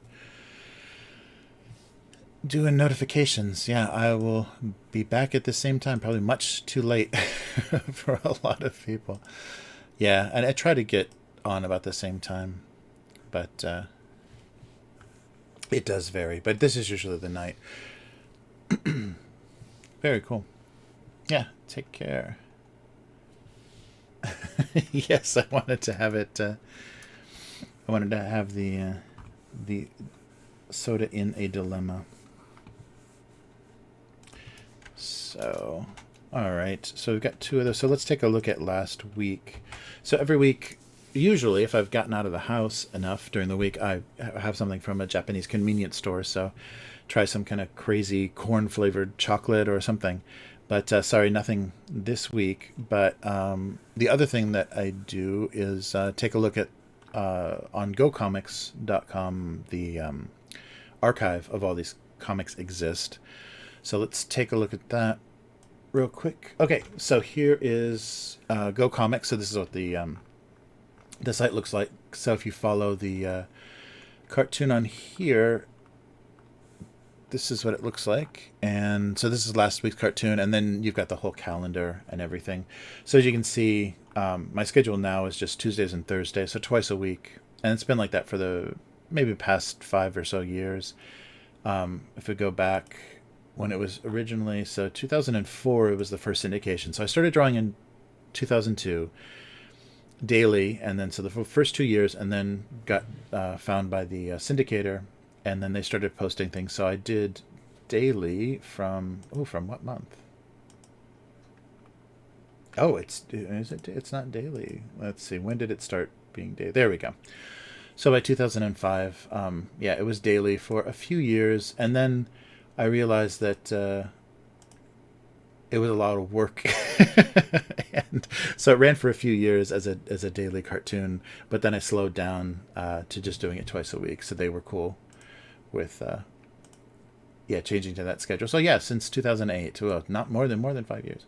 So for a decade, it's been nice. Oh, hey, nice. Hey, thanks so much, Ephonics. Very cool. Thanks for the raid. I appreciate it. Yeah, it's very cool to see everybody. And yeah, keep up the good work. You do amazing amount of stuff. Yeah, I'm surprised every time I'm looking at YouTube, you are live. So that's very cool. So take care. Hope things are going well. That's crazy. But yeah, so twice a week. And so here is what last week's. Yeah, thank you. You too. Good stuff. Yeah, I am eternally grateful for you finding me. I really appreciate it. It's made the stream really great.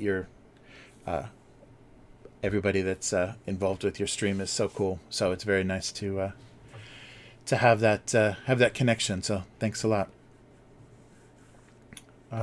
So yeah, so what are we looking at? This was 26th. So 2 comments and 10 likes. So it started out sweet but quickly got sticky. So this was, oh, and it's the Yum Cola. Nice. So let's see. Milk and cookies, yes. Coffee and cookies, yes. Tea and cookies, yes. Coke and cookies, no. Thank you, Ed. Did Johnny Jolly Ranchers tip the Nasty Pop over? Is this the same? Yeah, this is the same hockey guy that like does this like stream of consciousness like poetry on the comments. Creamed herring and Odos would be improved over this combo. Yeah, I think I've been found by a riffer. All right, and another one. That's right. This is the one I was just about broke my brain last week trying to figure out what I was even drawing. So she considered her lofty, and lofty was from Dolly, her giving up her lofty position for warmth and caffeine. Nice. 4 comments. Only considered it. She eventually had both. Nice, Ed. What did he do? The lukewarm coffee has a stalemate problem. Is this Krispy Kreme ad entitled Still Death by Jimmy Rig Donut, No Signs of Life magazine? Wow. Constantly commenting. Well, that's good, though. Nice, busy comments with with SG Whitewall. Dang.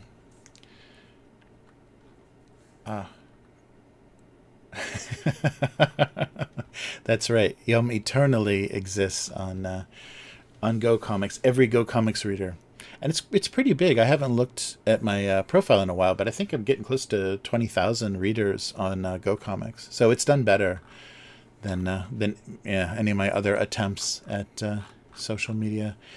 All right, so let's try a random. Oh, so here we go. So here's what the cartoon looked like when it was marker.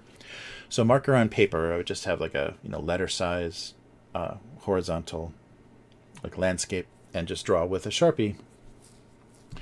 And a new Sharpie, of course, you had to kind of break it in a little bit, or you get these really thin, kind of unvarying lines. So this is the early version. So he felt like 50 pounds of groceries in a 5-pound bag. Oh, totally ignored. Another 2007, yeah. So here's the marker look again. Nice.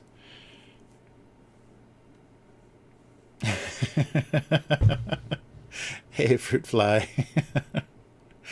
Nice. So his authority was undermined based largely. Oh, sorry, chat's cutting off the cartoon there. Maybe one size smaller. No, that didn't help.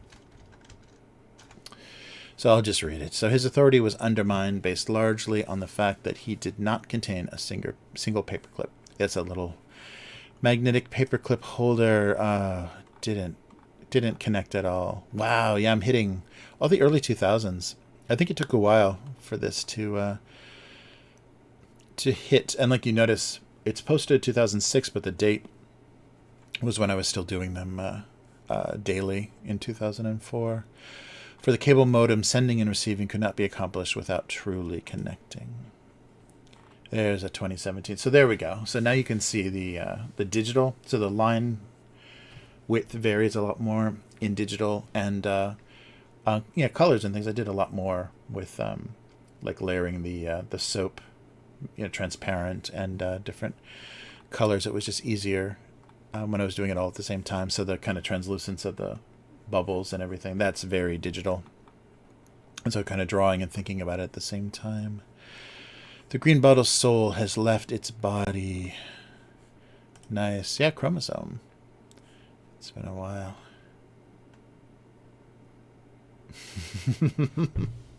Nice. Well, thanks. I like drawing on paper a lot more. Going all digital was really painful for me because now there's no original art. Like I had, I would sell the original ink drawings of people's favorite cartoons, and now there is none. So I can make one. Like I can print the digital ink, the black line. I can print that out on a nice archival paper and then hand color it. But it's not an original. Like it's not the original drawing that I did. So I don't like that there isn't original art. And if I had like a problem with my cloud backup and hard drive and everything at the same time, literally all of this could disappear, and the only thing that would be left were these JPEGs stored on the GoComics site. So it's really depressing that once you're not working in physical media anymore, the existence of this work is just so tenuous. It can just be gone. If you don't pay your hosting bill and your website goes away, your cartoon doesn't exist anymore. So that feels very very strange. I don't like that because I started out canvas and paper, and so painting and drawing on physical media. So the switch to digital made it possible to keep up a weekly schedule very easily with very little. I need very little space to draw the cartoon. I need, the resources are much less, but what you produce is not so substantial. It can just kind of disappear. So I miss having original artwork. And, but, most of the freelance work and everything I do now, that's what they want. Like that's what is required. So everything is digital now. And if you can't produce quickly and digitally, then yeah, it just becomes. And I think the big turning point for me was a technical one. So I had a little A4 scanner, just a little thin like USB scanner, just like sitting. And so I would do the cartoon and just put it on the scanner and bring that black line work into Photoshop and color it there. And then Photoshop stopped letting you import directly into the program with a scanner. And so once they stopped doing that, then I was using two pieces of software to do it. So I just said, forget it. I'll spend the money to do a tablet, like a pressure sensitive tablet, and then just try to draw the artwork straight in. And it took a little bit of kind of trial and error to get it to look like it was a still marker. So I'm working, if you can see, well, maybe not on the internet, but when I go back to Photoshop, I work at a really high resolution, but it's just bitmap. It's just it's just pixels. So there's no blending, there's no brush stroke, there's no attempt to do natural media, and that reproduced the marker on paper the best. Yeah, for some reason. So not trying to imitate with some kind of simulated brush that has some sort of feathering or some sort of kind of inconsistency, like it breaks the line or something to look more realistic. Not doing that ended up giving me the look that I wanted. So so that was very very funny. But yeah, it was just technology. I finally got frustrated with, okay, now it's one more step to actually do this cartoon, and the more involved it was to actually make the cartoon in the process, the less I wanted to do it. And so that's the thing, I think, in any creative work, you just got to get everything out of the way, all the logistics and scheduling and time. You got to get all of that stuff out of the way and just be able to very easily and freely get whatever in your head onto some sort of media, and that works. That works well, to just not give, because it's very easy to procrastinate, or now you have one more excuse not to do something. And with creative work, that's so deadly. It'll kill. I mean, I would have stopped doing this a long time ago if I had to do like multiple steps to actually, get it onto the, out there for people. So this was why blood was donated and not gifted. Oh, look at this, a blood joke.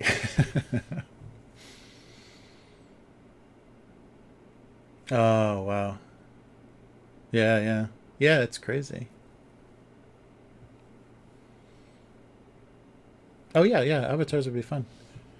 Oh, thanks, K5. Yeah, there's my elevator pitch. The weekly cartoon full of depressed foodstuffs and kitchen utensils.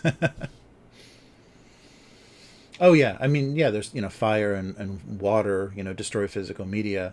So if you have enough copies of your digital originals, then they will exist forever. And if people like your work or support what you're doing, and they're making copies of things, like, it will be floating around on the internet forever. But I'm surprised, even things from the late 90s, like cartoonists and illustrators and things that I liked, that either stopped working or, changed their medium or whatever, it's really hard to find a lot of that original work.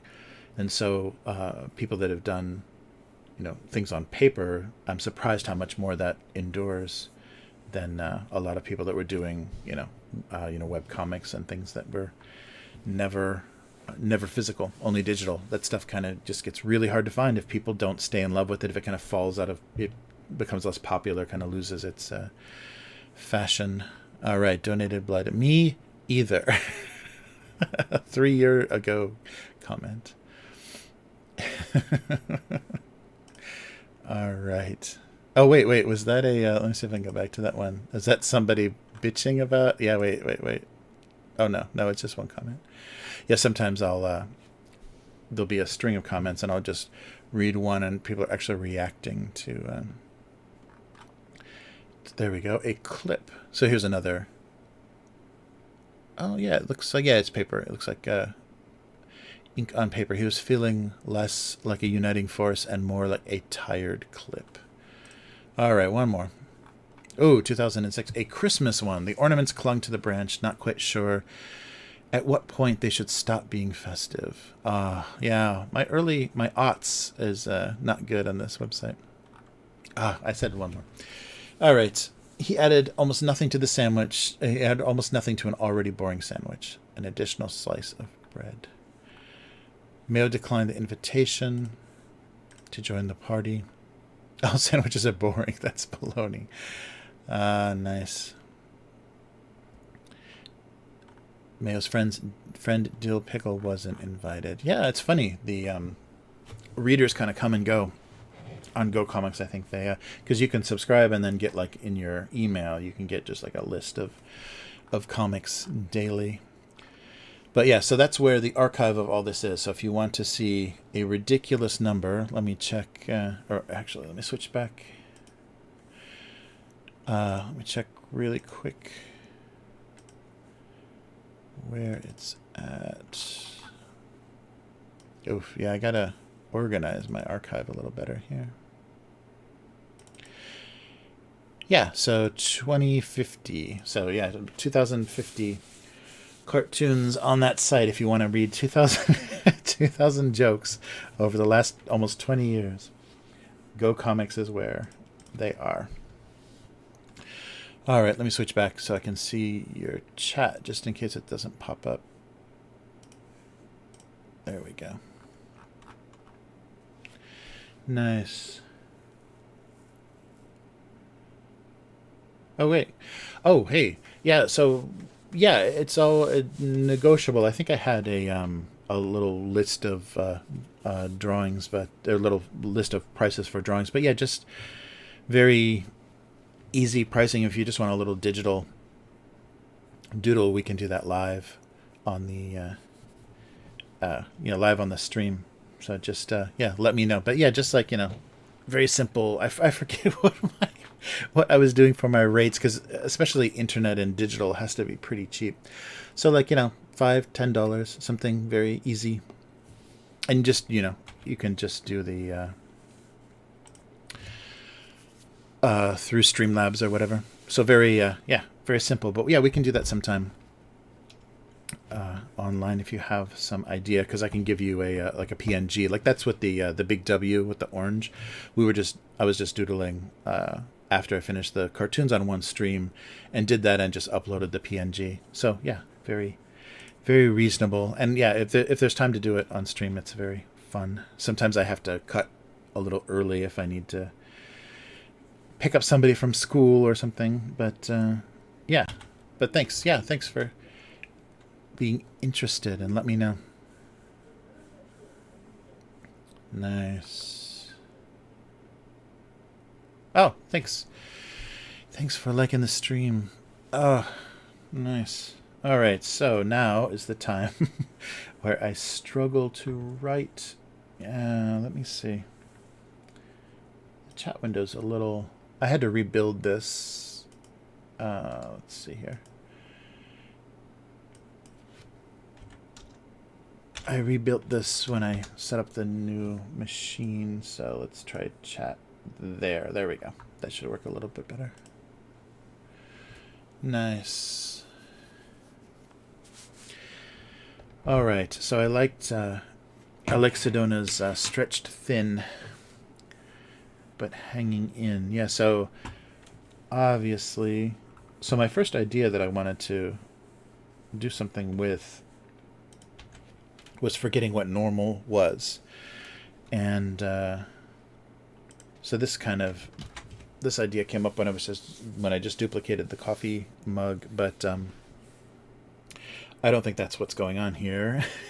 So I think so the situation doesn't make any sense. Like it's impossible for that to have actually happened. So so I want to kind of do something with that idea. The idea that oh, here, let me get my keyboard closer, because I hopefully am finished drawing for a little bit. So trying to get across the maybe frustration or impossibility of this new mask life. So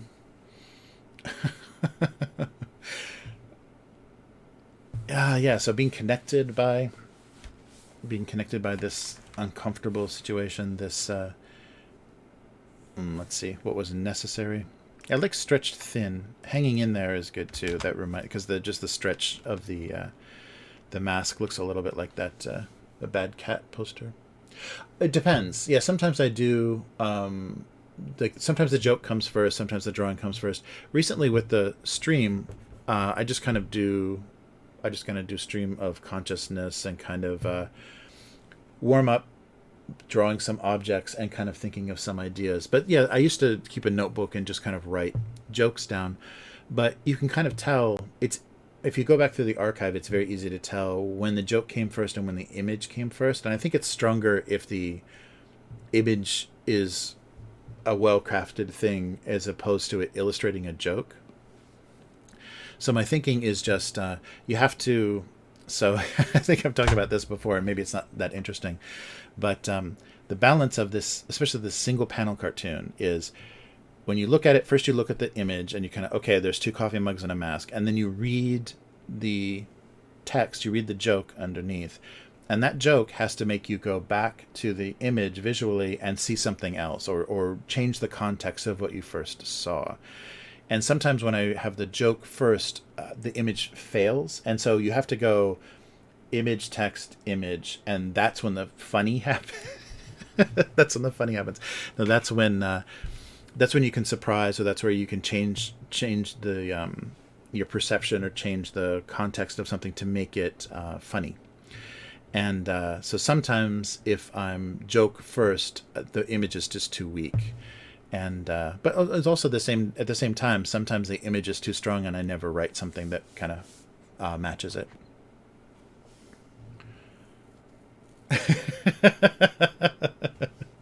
Nice. The symbolism. Yeah, yeah, but that's the thing I like about the single panel. So it's very different from the sequential. So like the newspaper comics, will there be like three panels? Three panels is very common. In Japan, they have a vertical four panel, and that has this long kind of tradition of how that's structured. So the joke is structured very different, and that one extra panel means there's kind of this like release, or this kind of like, and it's a very common thing in Japanese humor.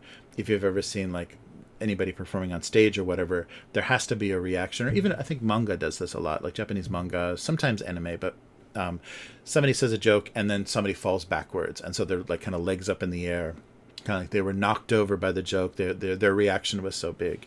And so a lot of times in those humorous comics, there'll be that big reaction frame, and that's what sells the funny, I guess, the character's reaction to it. So this is a lot different from that, because you're not writing dialogue, you're not telling, there's no movement, there's no action, you're just setting a scene, and then redefining it, and then make somebody see that little, maybe a little detail they didn't notice, or you're calling attention to things. And so that's how the structure is supposed to work, and it fails often. Like, it doesn't always do that. So the stuff that makes you laugh or works well, that's when that little back and forth works on the single panel. And it's very different from sequential art. Is a very different animal. But I like this because this is something I can actually get done on a regular basis. I think if I was doing character-based story or anything, it would be a much slower process. Oh, nice. That's when the funny. Please, why am I recording this? Why is this streaming? That's when the funny happens. Yeah, so this is Joke School. Welcome to Joke School. We make the yucks. But it's weird. It is weird how all that stuff works, and you can't think about it too much. Like, you can't overanalyze it, or else you can't do it anymore. It just like falls apart. That's where the funny happens. Yeah. Yes. Okay. Yep. So this is where. Oh, nice. Yeah. Exactly. Yeah. If you just had a hat that held 2 cups of coffee. All right. Was it just something about the situation, like the impossibility of the situation, I think is like what all of us are feeling about why are we hiding in our houses and not eating at restaurants because of this invisible foreign invader. We don't even know. Like, we don't even actually know. And the scientists aren't telling us. So something about the impossibility, the frustration of the situation.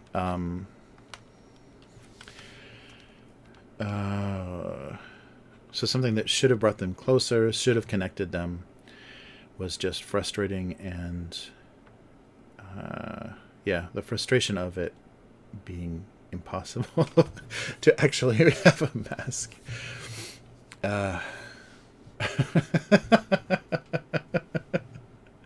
Even more funny happens. The fun. I'm going to regret saying that, aren't I? For the rest of my days. All right. Let's see. Their situation.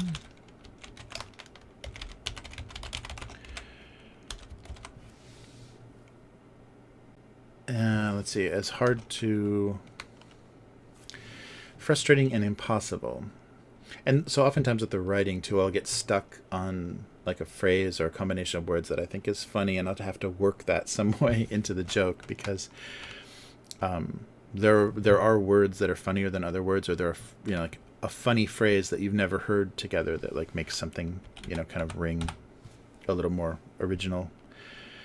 It sounds like not like something you've heard before. Yeah, I remember that too. The first reaction I had to this cartoon when I was showing like other professional people, like cartoonists and comic artists and stuff, the interesting response that I had to this is, I've seen this before. Like, this looks really familiar. And I don't think like this wasn't based on anything. I wasn't inspired, by anything specific from like illustrators or cartoonists. This just kind of came up from doodling this like on white, these simple objects on white, and that was an interesting kind of recurring reaction. Like nobody had or nobody said, "Oh, this looks like this guy's work," or "This looks like this cartoon," but they said it looks really familiar. And so that's when I suspected, like, I think this is a good idea. I think this works because it kind of gets past people's critical thinking, or that kind of thing where you're like, oh, this is just like this plus this, or this is like this in this style. That then it defeats people's expectations, where you've seen everything before, everything looks, like everything's derivative, there's nothing original.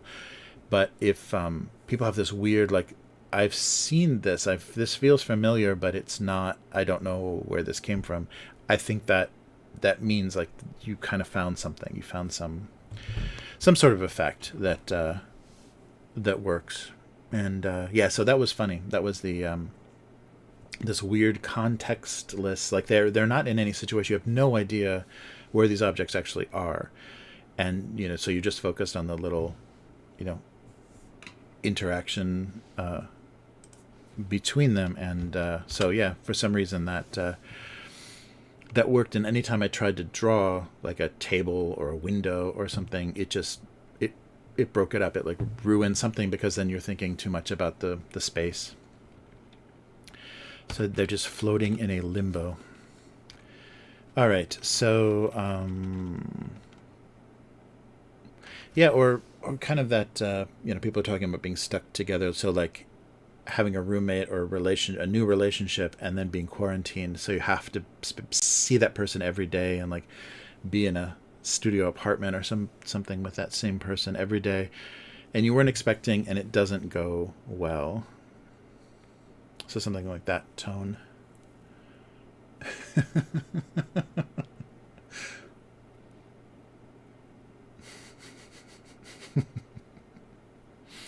I guess on the left side, the orange mug isn't pulling it as tight as it doesn't quite look like it's about to snap. But that is a thing.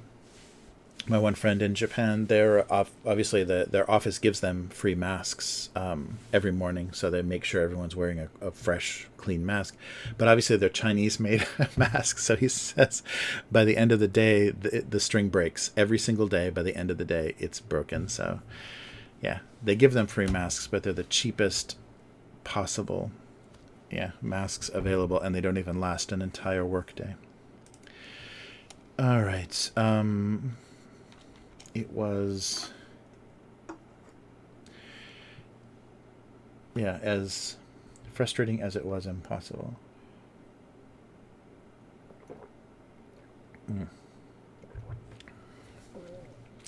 I want to steer something that goes very far away from any political reference to masks. So I think only Americans will have that reaction anyhow. Oh yeah, I'm sure domestic violence and divorce probably got pretty crazy, because people were just so used to their routine of, you go to work, I'll stay home, or we both go to work, we don't see each other until we come home at night. So I'm sure people decided they chose poorly very quickly after being locked down together. All right. And possibly... Yeah, I haven't found my mother-in-law made a bunch of cloth masks for me, because my beard makes it difficult, so I need something shaped a little differently. And they don't have a Asian-shaped face, so the typical mask won't working very well that they sell here. So I got lucky. All right.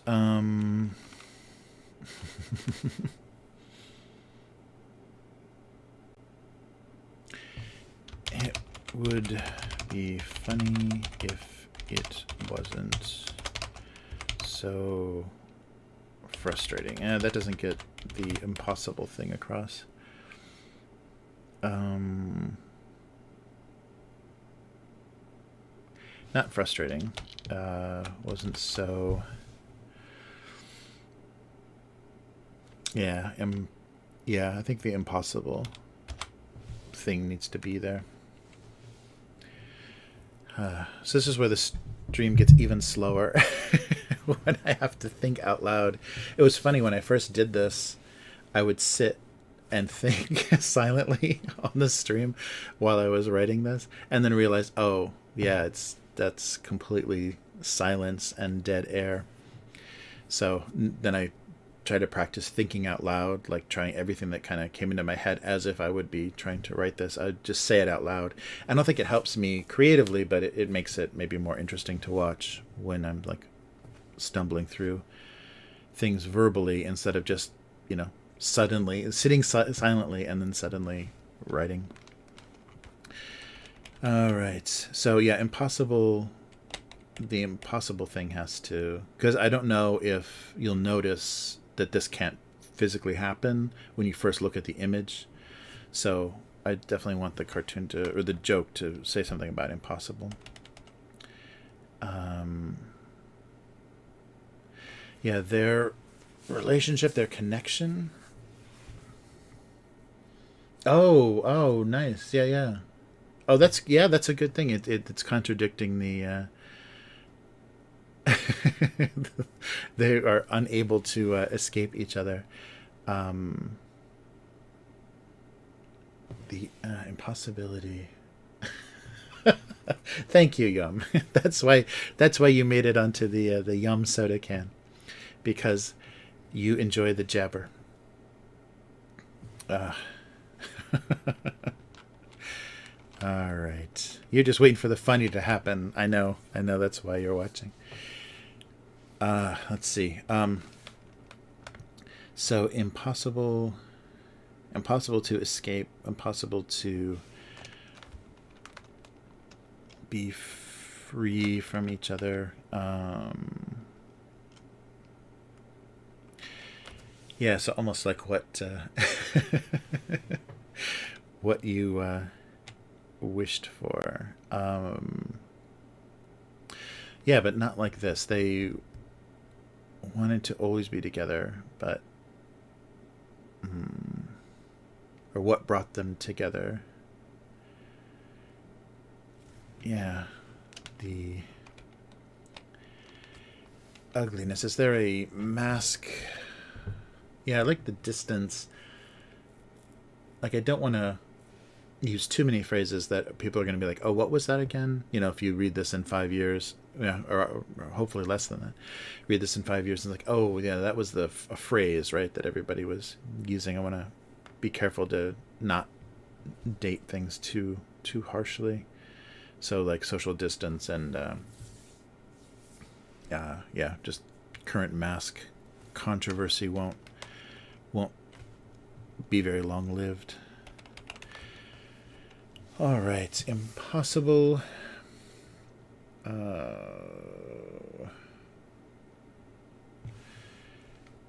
So they were stuck together. They're connected by.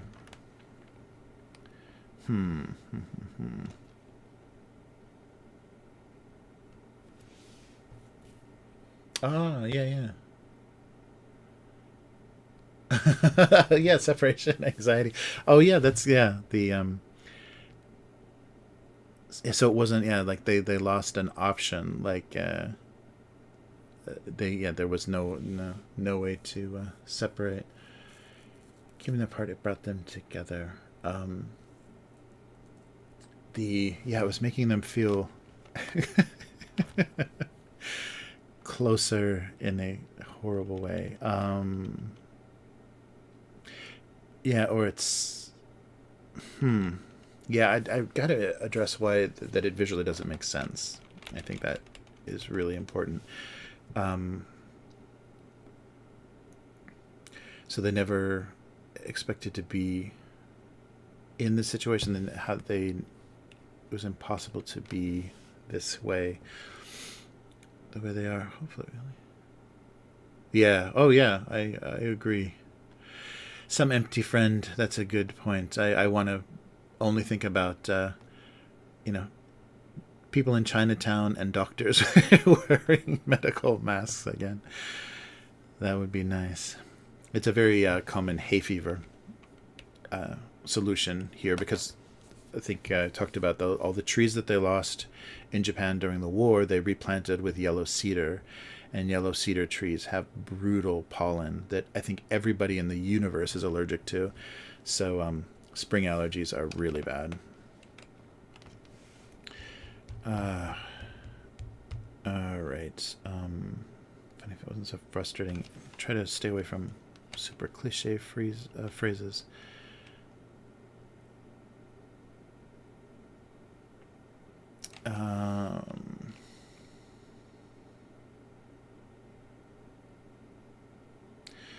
Their current situation made it impossible to...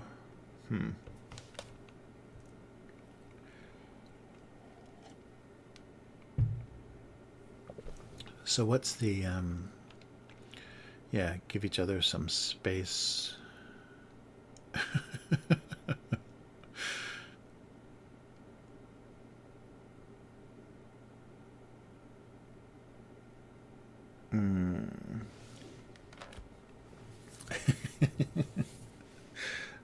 Yeah, that's nice.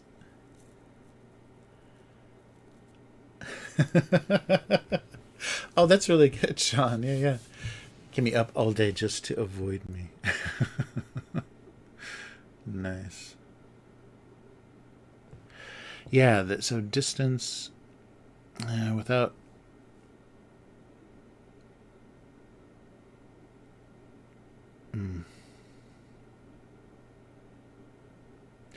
So if it wasn't, if it wasn't for the current situation, stuck together. Hey, Hardly, how's it going?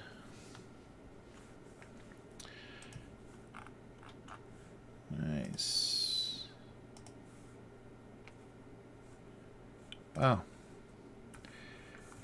Yeah, busy stream. Thanks. Appreciate the all the activity. Now is the slow part. Yeah, so very bad timing. So a bunch of people started watching during the slow, boring part. All right.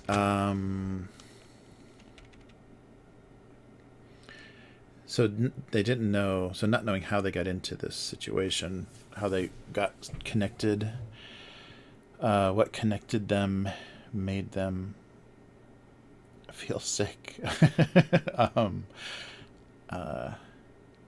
Or they were doing it wrong. There should be some way that this made them feel closer. Oh, something like that. Wait. Be some way that this feel closer. So something... And also the other thing that I kind of strive for is as like kind of economic or as concise as possible. So if it fits in one line, that feels like I'm not wasting words.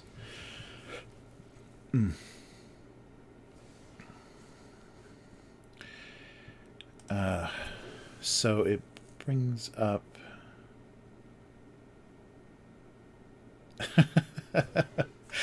I don't know. There should be some way that this made them feel closer. Yeah, so you've got distance in there. Yeah, this is not doing very much.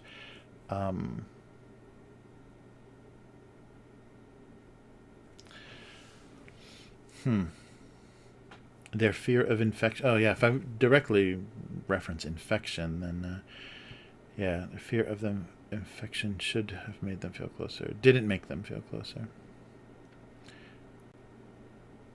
Fear of infection. See, there's the phrase that kind of works.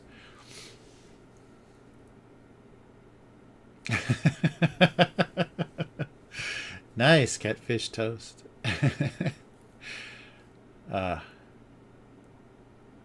Oh, yeah, that's good too. Rev, of course. Yeah, shared drinks. Sharing, Yeah, instead of like sharing a single beverage, like beverages sharing the same space, shared a beverage space. Infection, though, the fear of infection is not funny, but I think it like yeah, it gets across the weird space there.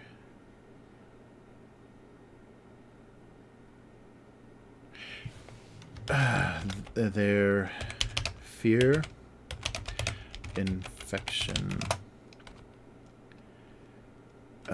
insection infection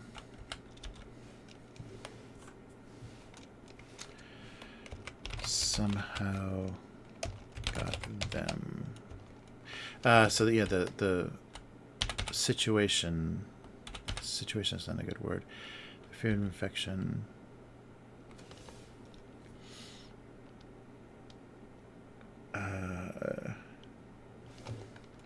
Put them this impossible. I don't want to say situation. Place. Got them, maybe. Got them to them.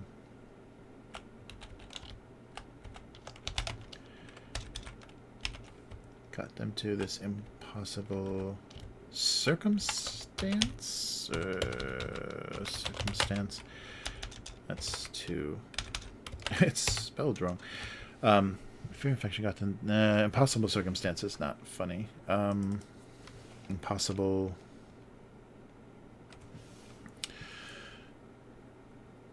Mask between everything.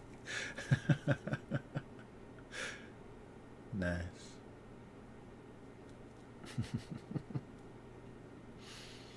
Yeah, that's right. This is the new way to socialize. Oh, yeah. So spending time together seem to be forced. Yeah. So yeah, so if you're making masks required, then you're forcing someone to use a mask to share. So beverages shared their time. So a shared coffee, shared time with coffee.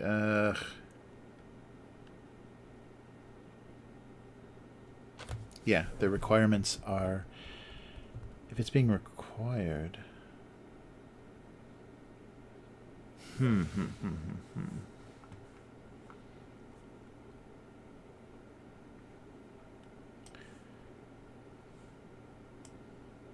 Yeah, fear of infection is not funny. It doesn't have anything to do with coffee.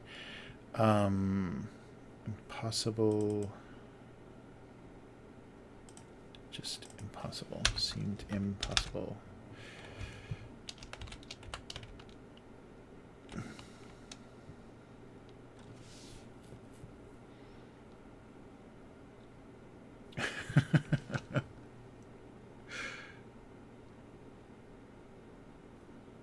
Tangled and tasty. Nice.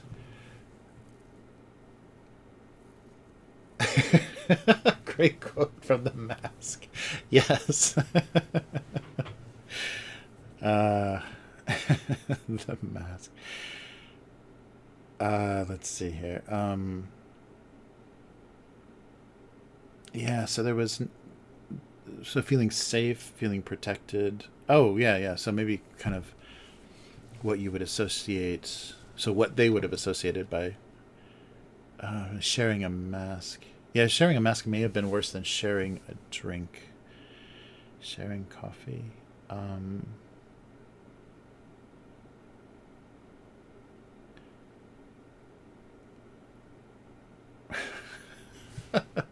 There's just too much. Yeah.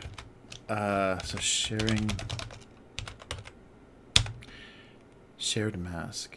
A shared mask or sharing a mask.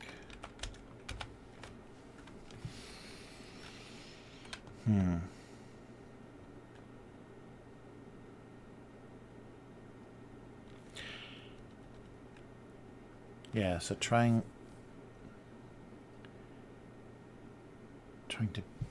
get any further from each other.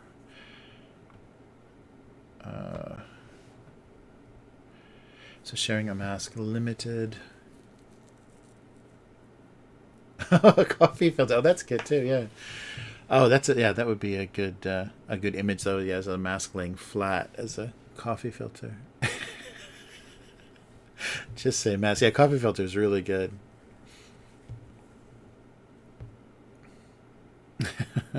Yeah, if I just did a big stain on the mask. uh,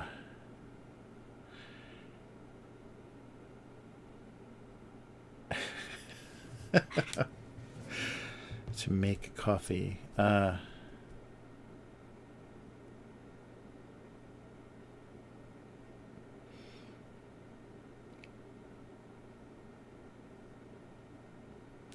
Yeah, what would that... Yeah, I don't know. That might just look really disgusting, a mask with a coffee stain on it. Hmm. Yes. Masking. Yeah, masking. Shouldn't be this difficult. Nice.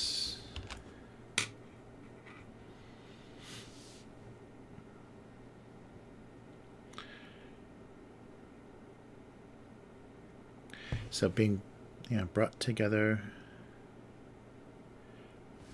or connected or... Yeah, it can't be apart. So,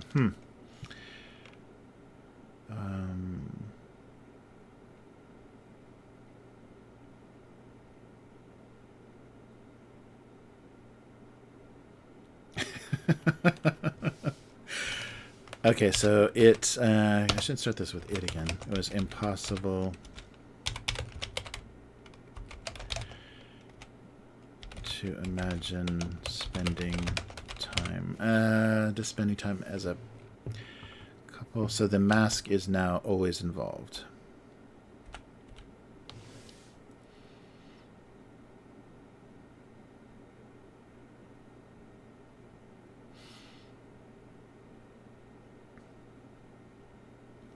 So like a third wheel, like the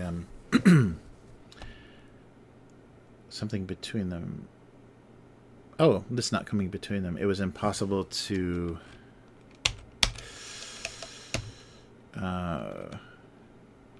think of or remember this coming. So coming between them.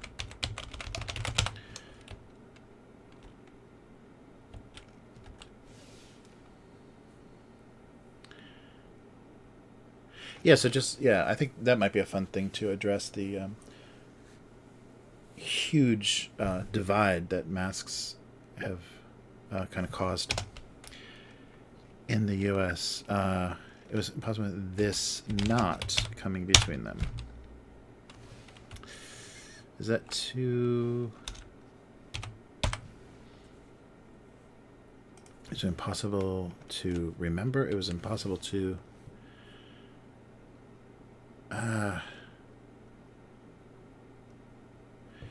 Oh wait, it was impossible for this to not come between them.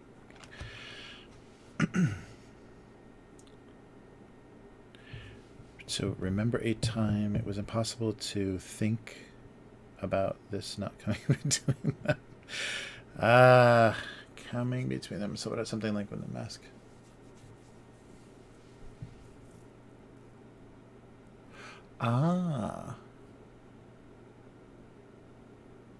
Yeah, them being connected by, that the kind of impossibly to, be connected.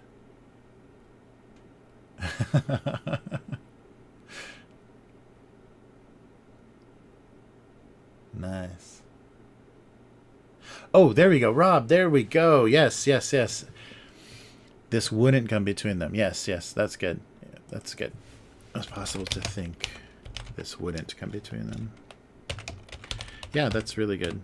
Yeah, that's exactly...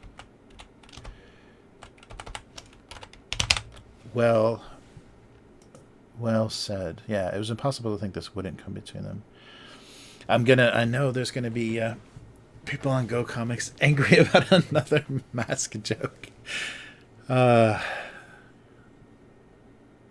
yes. Okay. Well, I got my impossible in there. It's impossible to think this wouldn't come. Thank you, Rob. That was good. Yeah. Yeah. It's so fun. It's so fun to kind of crowd think or group think through this. Yeah. That's good. It's very economic, and it references enough. So this. So there you go. There's you look at it, you look down, you say this, and then you look up and you say, what's this? And the mask. Oh, right, the mask. It's mask, yes. Okay. Two opinions. Very good, Rob. Yes. Rob did it. I got and I get like kind of locked up when like before there was any chat really going on in the stream, and I'm like thinking through the jokes. You could like just watch me get stuck in this like circle and just like kind of spin my wheels and not ever get anywhere with the idea. But when people are throwing out different suggestions, can we mention it? I won't. I don't think I can mention it in a cartoon, or I probably shouldn't. I don't know. I don't know what happens. Yeah, bad weather is a good code word for the global pandemic. But yeah, because I have no idea what exactly is happening. I just leave. That was what the joke from last week is. Just leave the same joke every week. Just change the picture and leave the same generic joke and see if anybody notices that it never gets changed or any funnier. All right. So the typical sweaty fast food cup. That straw is really thick, isn't it? Yeah, it's a little thick, but that works. So my first thought was guessing about which one had the onions, or which was cheesier, or something about how to choose, or there not being much choice. It's definitely a cold winter. Oh yeah, with the I don't think I want to mention anything. So the idea is like these will exist forever in this archive, and I don't want them to specifically I don't think I ever specifically like reference Trump or Obama or anything like in a cartoon, even through all those years, because it just won't make any sense. Like it'll lose context.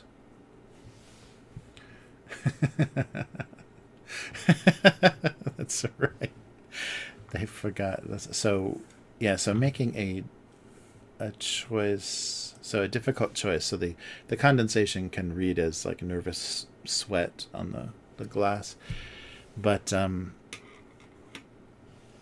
so there being no choice or too much choice, or the fact that it's just unknown, like choosing between two unknown and definitely harmful things.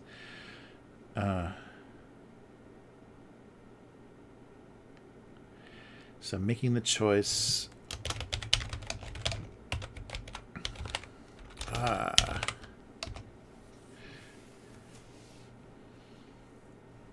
Oh, thanks, Rev. Yeah. I think because everyone has their political thoughts, and it kind of like it shapes how you think. So you're gonna inevitably, there'll be hints of who you are in just how you words you choose and everything. But I think to try to hit somebody over the head, or to think that your political ideas are so powerful or so important that you need to try to change other people's thinking with them is I think that's very short-sighted, and it's gonna it doesn't contribute much, because the whole idea is to try to be as timeless as possible. And so that was, well, what was the I think Chris Ware, the comic book artist, there was a quote. I'm not sure if this is his quote or if it was from a teacher of his, but the point of the point of like what you're trying to say in your work, or the joke you're trying to write, the humor you're trying to come up with, is you should think of it as you're trying to make someone laugh that hasn't been born yet. So that person that exists without any context, without any time, they're going to eventually, live their life and come to this point where they can read this or see this.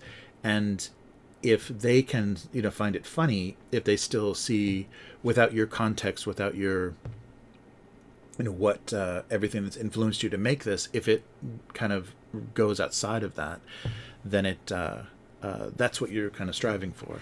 So yeah, making someone laugh that's not been born yet is, I think, a really interesting idea to kind of strive for, because then you're trying to make something eternal or last a little bit longer. And I know how stupid that must sound, like in the context of writing a silly joke about fast food, but when you get so specific and you're so like in your politics or in your and memes kind of have that kind of that kind of defeats them too, because they live in they have a very short lifespan, and they live in just that moment.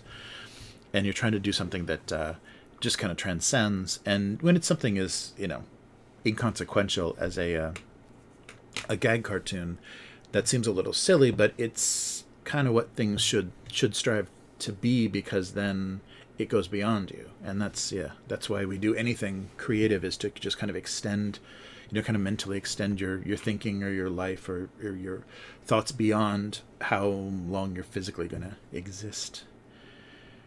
All right. So choosing two bad choices.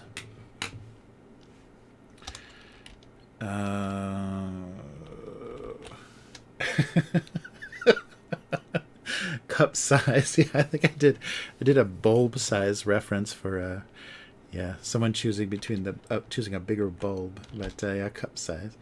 Nice.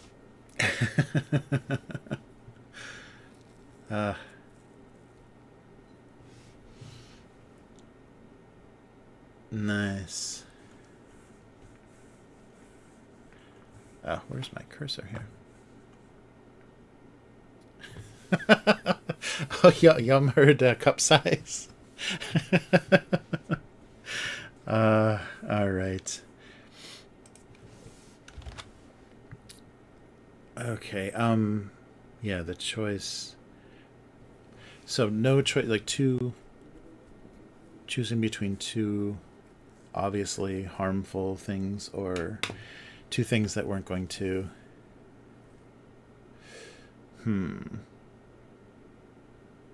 Oh, or to kind of reverse it, instead of like focusing on the cup making a decision between two things, is the bags are going to have to fight it out over the single beverage.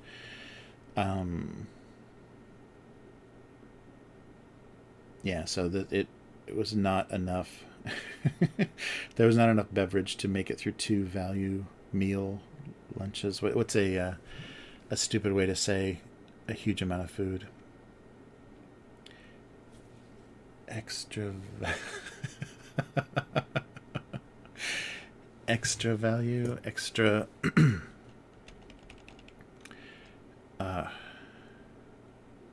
yeah, so yeah, reading the cup as nervous. Oh yeah, so just the saltiness. There was, or without refills, something, a refill joke.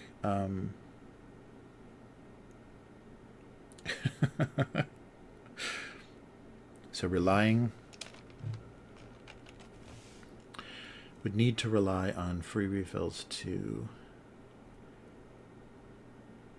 survive two different. Wow, this is I'm writing a novella here. Yeah, to survive two different lunches. So free refills. So I'm relying on free refills was the only way to deal with two lunches.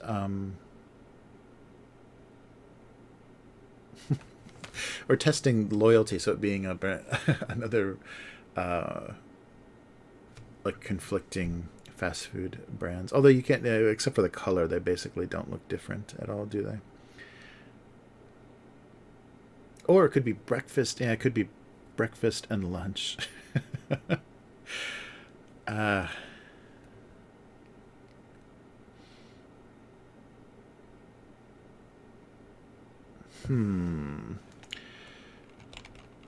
So yeah, the idea of making a choice between two bad options.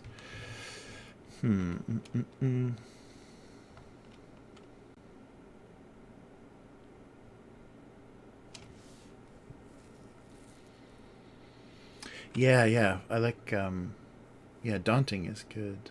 McGriddle. Nice. Yeah.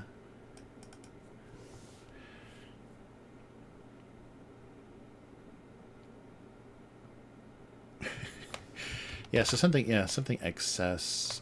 So without free fills. Free with 3 E's. Double lunch. Double lunch was, yeah, that can't make that a thing, can I? Without free refills. I like to put an H without free refills. 2 extra value. Yeah, this is too much.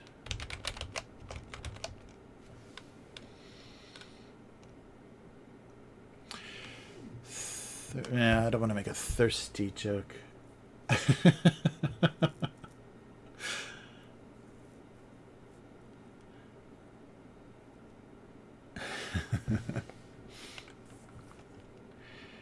Yeah, I like daunting. Yeah, the daunting task of two, or the demands on a single medium beverage.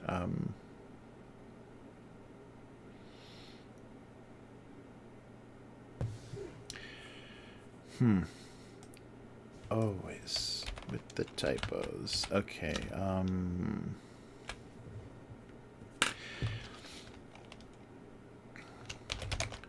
Demands. On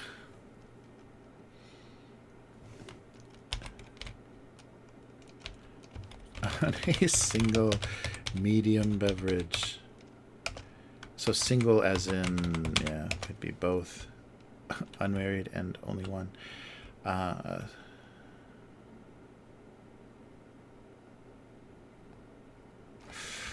No, that's way too elaborate.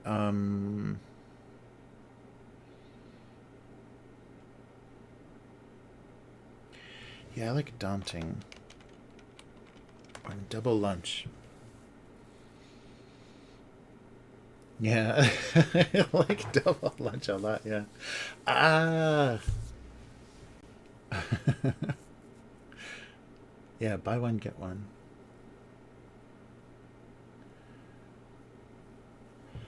Huh.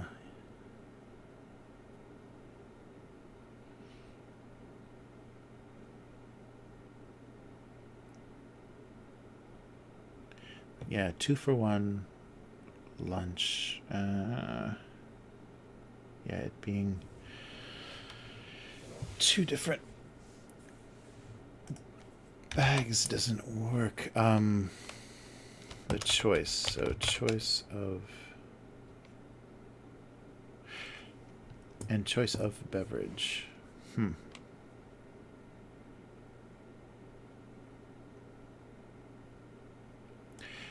The beverage had no choice. Something and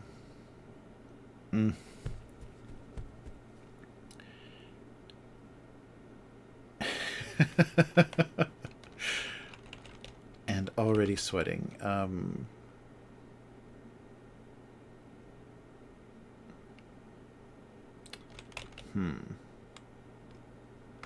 Yeah, I like the if there's something to do with choice of beverage. Yeah, I don't think double lunch will make a lot of sense.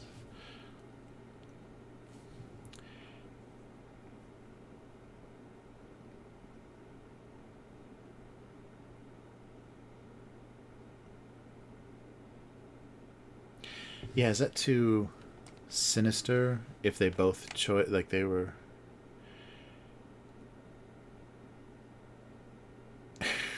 They were. She was both their choice of beverage. How do? Let's look at this. Let's see.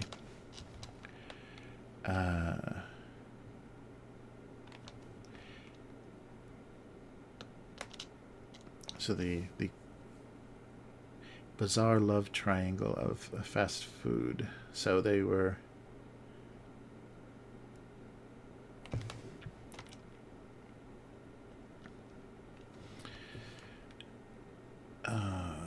So both, is that the way to say that? Both their choice of beverage. Oh, they both liked that particular drink.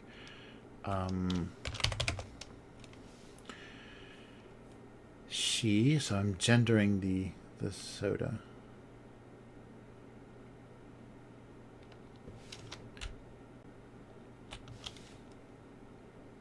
Yeah, I like the weird size thing too.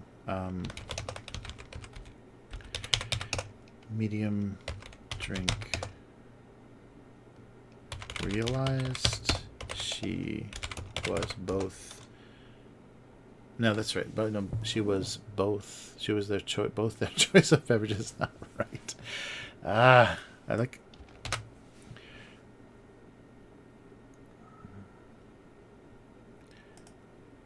Or that they were the only one. Sorry, like diet. Nice. Oh, sorry, I'm missing some. Yeah, the size of the soda, like the soda not being enough, I really like that. Oh, yeah, yeah. Mustard.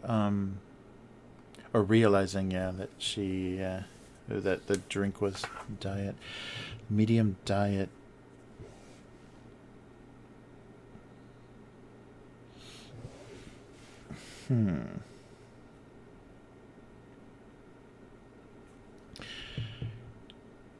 Or yeah, who to go with? Who was?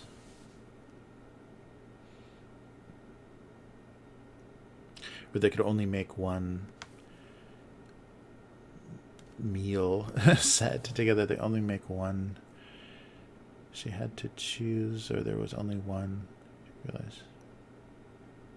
Yeah, choice of beverage is hard to. Yeah, what's the. Oh, it's getting spicy. Uh oh. Yeah. I don't want to. I want to try to avoid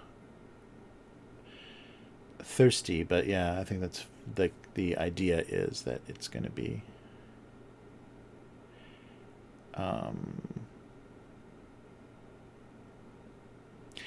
Yeah, so the medium drink realized this wasn't happening without. Oh, it's already pretty long.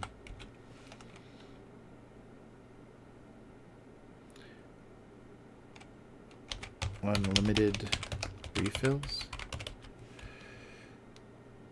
Alright, put this on 2 lines and see. Refolds.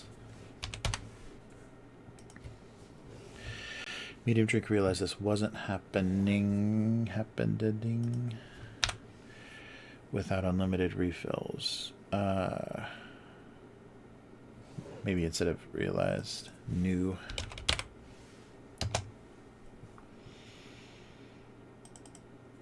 And just several instead of unlimited. The medium drink knew this wasn't happening. And then I'm not gendering the drink. I think that helps a little bit.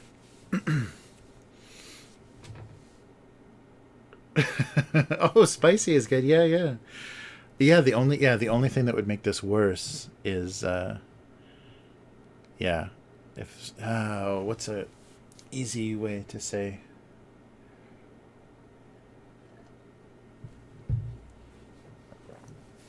spicy.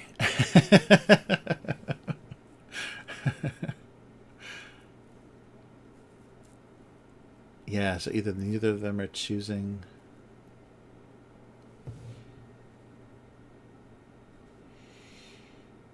Yeah, so spicy would involve. So this wasn't happening without.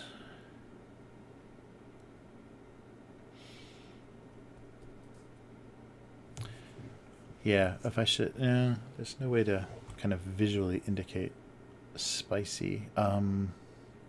Medium drink knew this wasn't happening without several refills. Yeah, I don't know if this is... At that moment, she knew. Ah, that's good. That's good.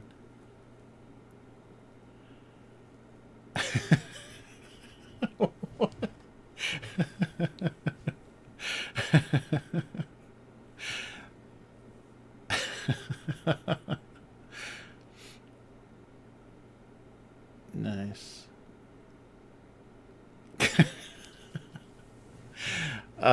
Yeah, why is it always towards the end of the stream things get there we go. Yeah, what happens at fast food restaurants stays at fast food restaurants.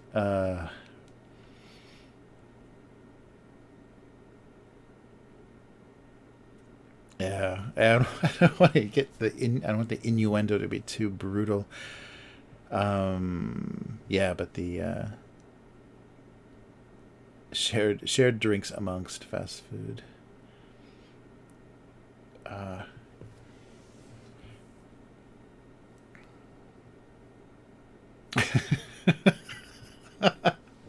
She knew she fucked up. Yeah, I like the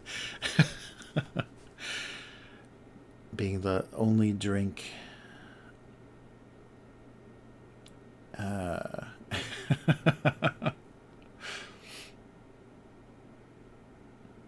Nice.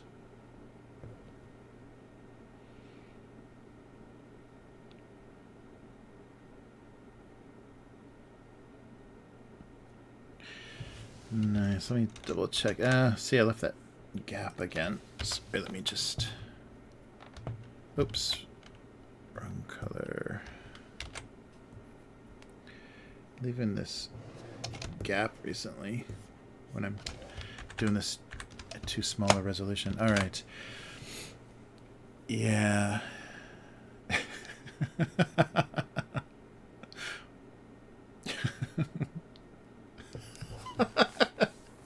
Double lunch meant double something else.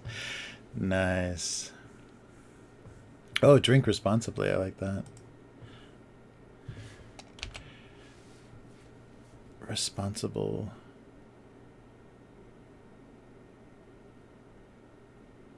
None of them were responsible for what happened next.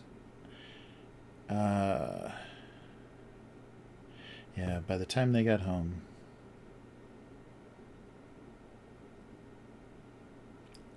Oh, by the time they got home, they weren't in the mood anymore. I don't know. They lost the mood.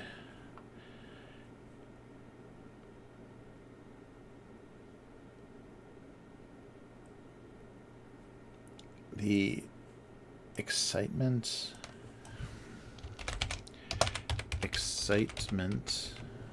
Whoa. 2 for 1. Soon was over, soon passed. The excitement of the 2 for 1 value meal soon passed. What does excitement do? Soon died of?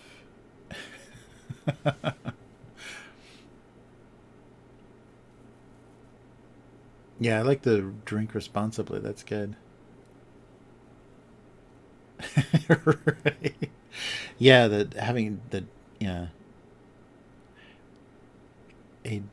diet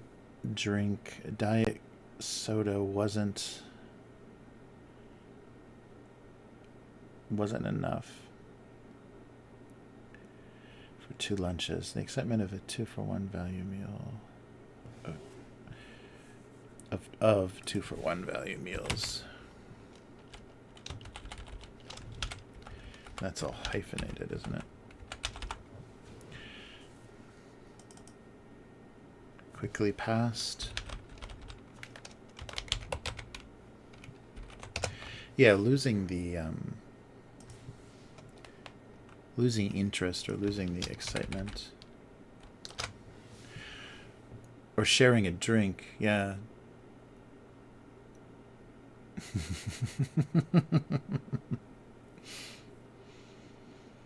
Hmm. Hmm.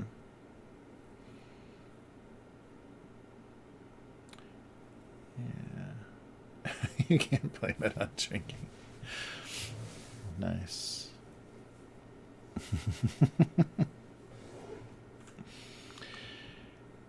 uh, yeah, they didn't know they'd be sharing a drink.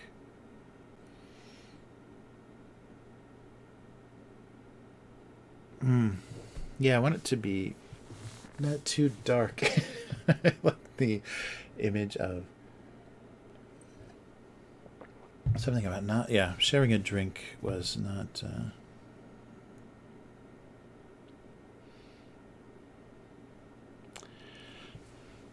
Hmm. Oh yeah, I was just doing like a M and a W just to make it an opposite brand. I don't know what the W would stand for. Yeah, I didn't. I think I was just doing an M on the red bag. I always do like a little squiggle that looked like an M because it's such a fast food letter. Yeah, I don't know what is the. There was a Witchel's Donuts in, Wenchels Donuts in L.A. Walter. It was after the reporter. Winchell's Donuts? Yeah, with an I. Yeah. Yeah, I can't think of a fast food with a W, though. Wonder Burger. Let's see. Yeah, two for it. So they didn't expect to be sharing a drink. Wow, that is short.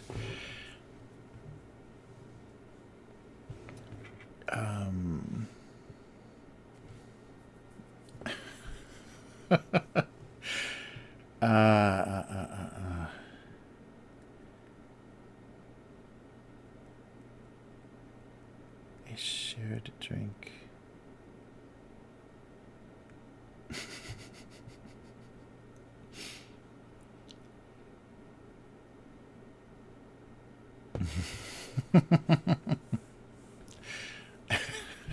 Having it in the bag. Nice.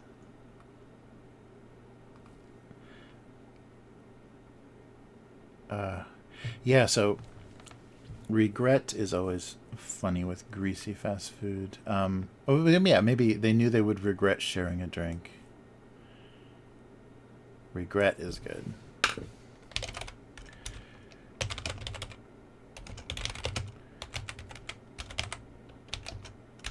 Wow, it's really short, too. They knew they would regret sharing a drink. I think that's close. It's not too dark as far as some kind of horrible threesome, some kind of greasy. I don't know what the term would be with a bag, a paper bag. Uh, they knew they would regret sharing a drink.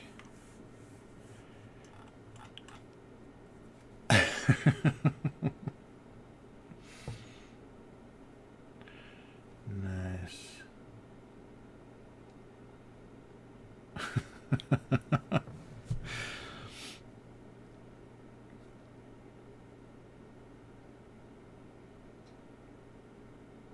Yeah, yeah. So instead of it being not enough or whatever, I think, yeah, regret is good.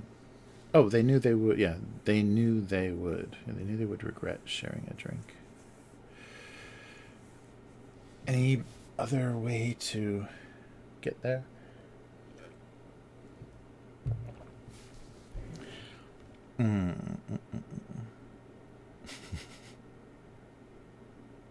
Yeah, all that salt. Yeah, exactly.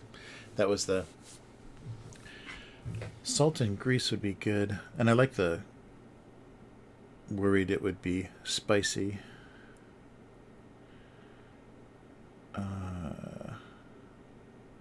They knew they would regret sharing a drink. They just knew it. It's too vague.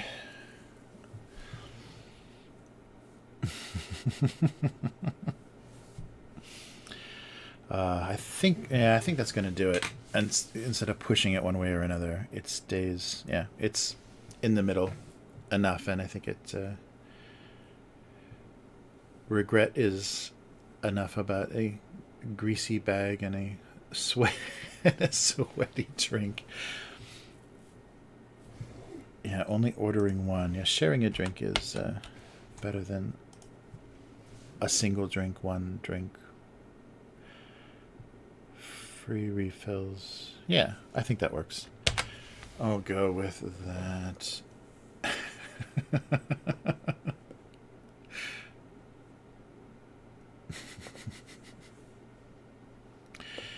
Very dark. Okay, so it was impossible to think that this wouldn't come between them. Yeah, these are pretty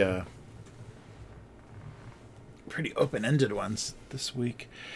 They knew they would regret sharing a drink. They knew they would regret sharing a drink. Diet doesn't do much for that. Cool. I think that works. Hey, Rob, thanks.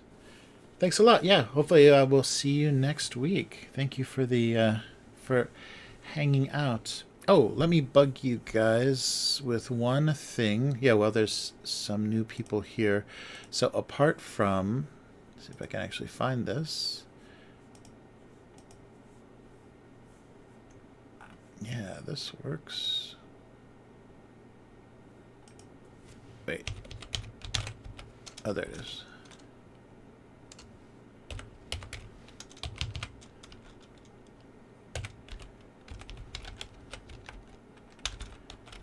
Let me just put this in the chat. I am doing these audio. Oh, I'm doing these audio stories. There we go. I'm doing a podcast. Oh, nice. Yeah. Take care. Hey, Abigail. So I use this AI voice to read these like short stories that I've been writing. I think I've talked about them on the stream a few times, but that is the URL for the podcast. And the third episode just went up. So I'm curious for reaction to if that works, if it's comfortable to listen to. So I took AI voices and had them read the different parts of the story and put them together with sound effects and music and tried to make the voice not be so synthetic or not be so annoying that it was artificial. But they're very realistic. The technology is getting really close. There's some of the emotion doesn't come across. But yeah, if you're looking for something to listen to, they're just little like 10, 15-minute short stories as presented as audiobooks. So I started that as a podcast. Yes, yeah, so every Wednesday. Yeah, so it's Thursday here. I'm based in Japan, so it's kind of Wednesday night for North America and very early Thursday for other parts of the world. Nice. But yeah, thank you. Thanks for joining. And so like I showed you, if you want to see any more, gocomics.com/domestic abuse is the archive of everything that I've done so far. And then abusecartoons.com is the website, and then you can find on Twitter and then Abuse Cartoons, and then both YouTube and Twitch are Abuse Cartoons is the account. So that's where I stream on simultaneously or restream on to Twitch and YouTube. So that's nice. So yeah, cool. It was nice to meet so many new people, and thank you so much, Hyphonics, for the raid. That's really fun to get some new visitors and to get some new perspective. And it really made the writing very active this week. So yeah, usually I have a couple of little other interruptions other than just reading last week's cartoons. So maybe next week I'll have something from the convenience store so you can see something weird from Japan. and I'll try to I'll try to eat it regardless of what it is. But yeah, so usually there's a little convenience store segment along with doing the cartoons. And yeah, so otherwise I will be back again next week. And yeah, thanks again. So turn on those notifications, and thanks for being around. Yeah, hope to see you next week, and I'll be back then. Yeah, I think that's all the good stuff. So thanks, everybody.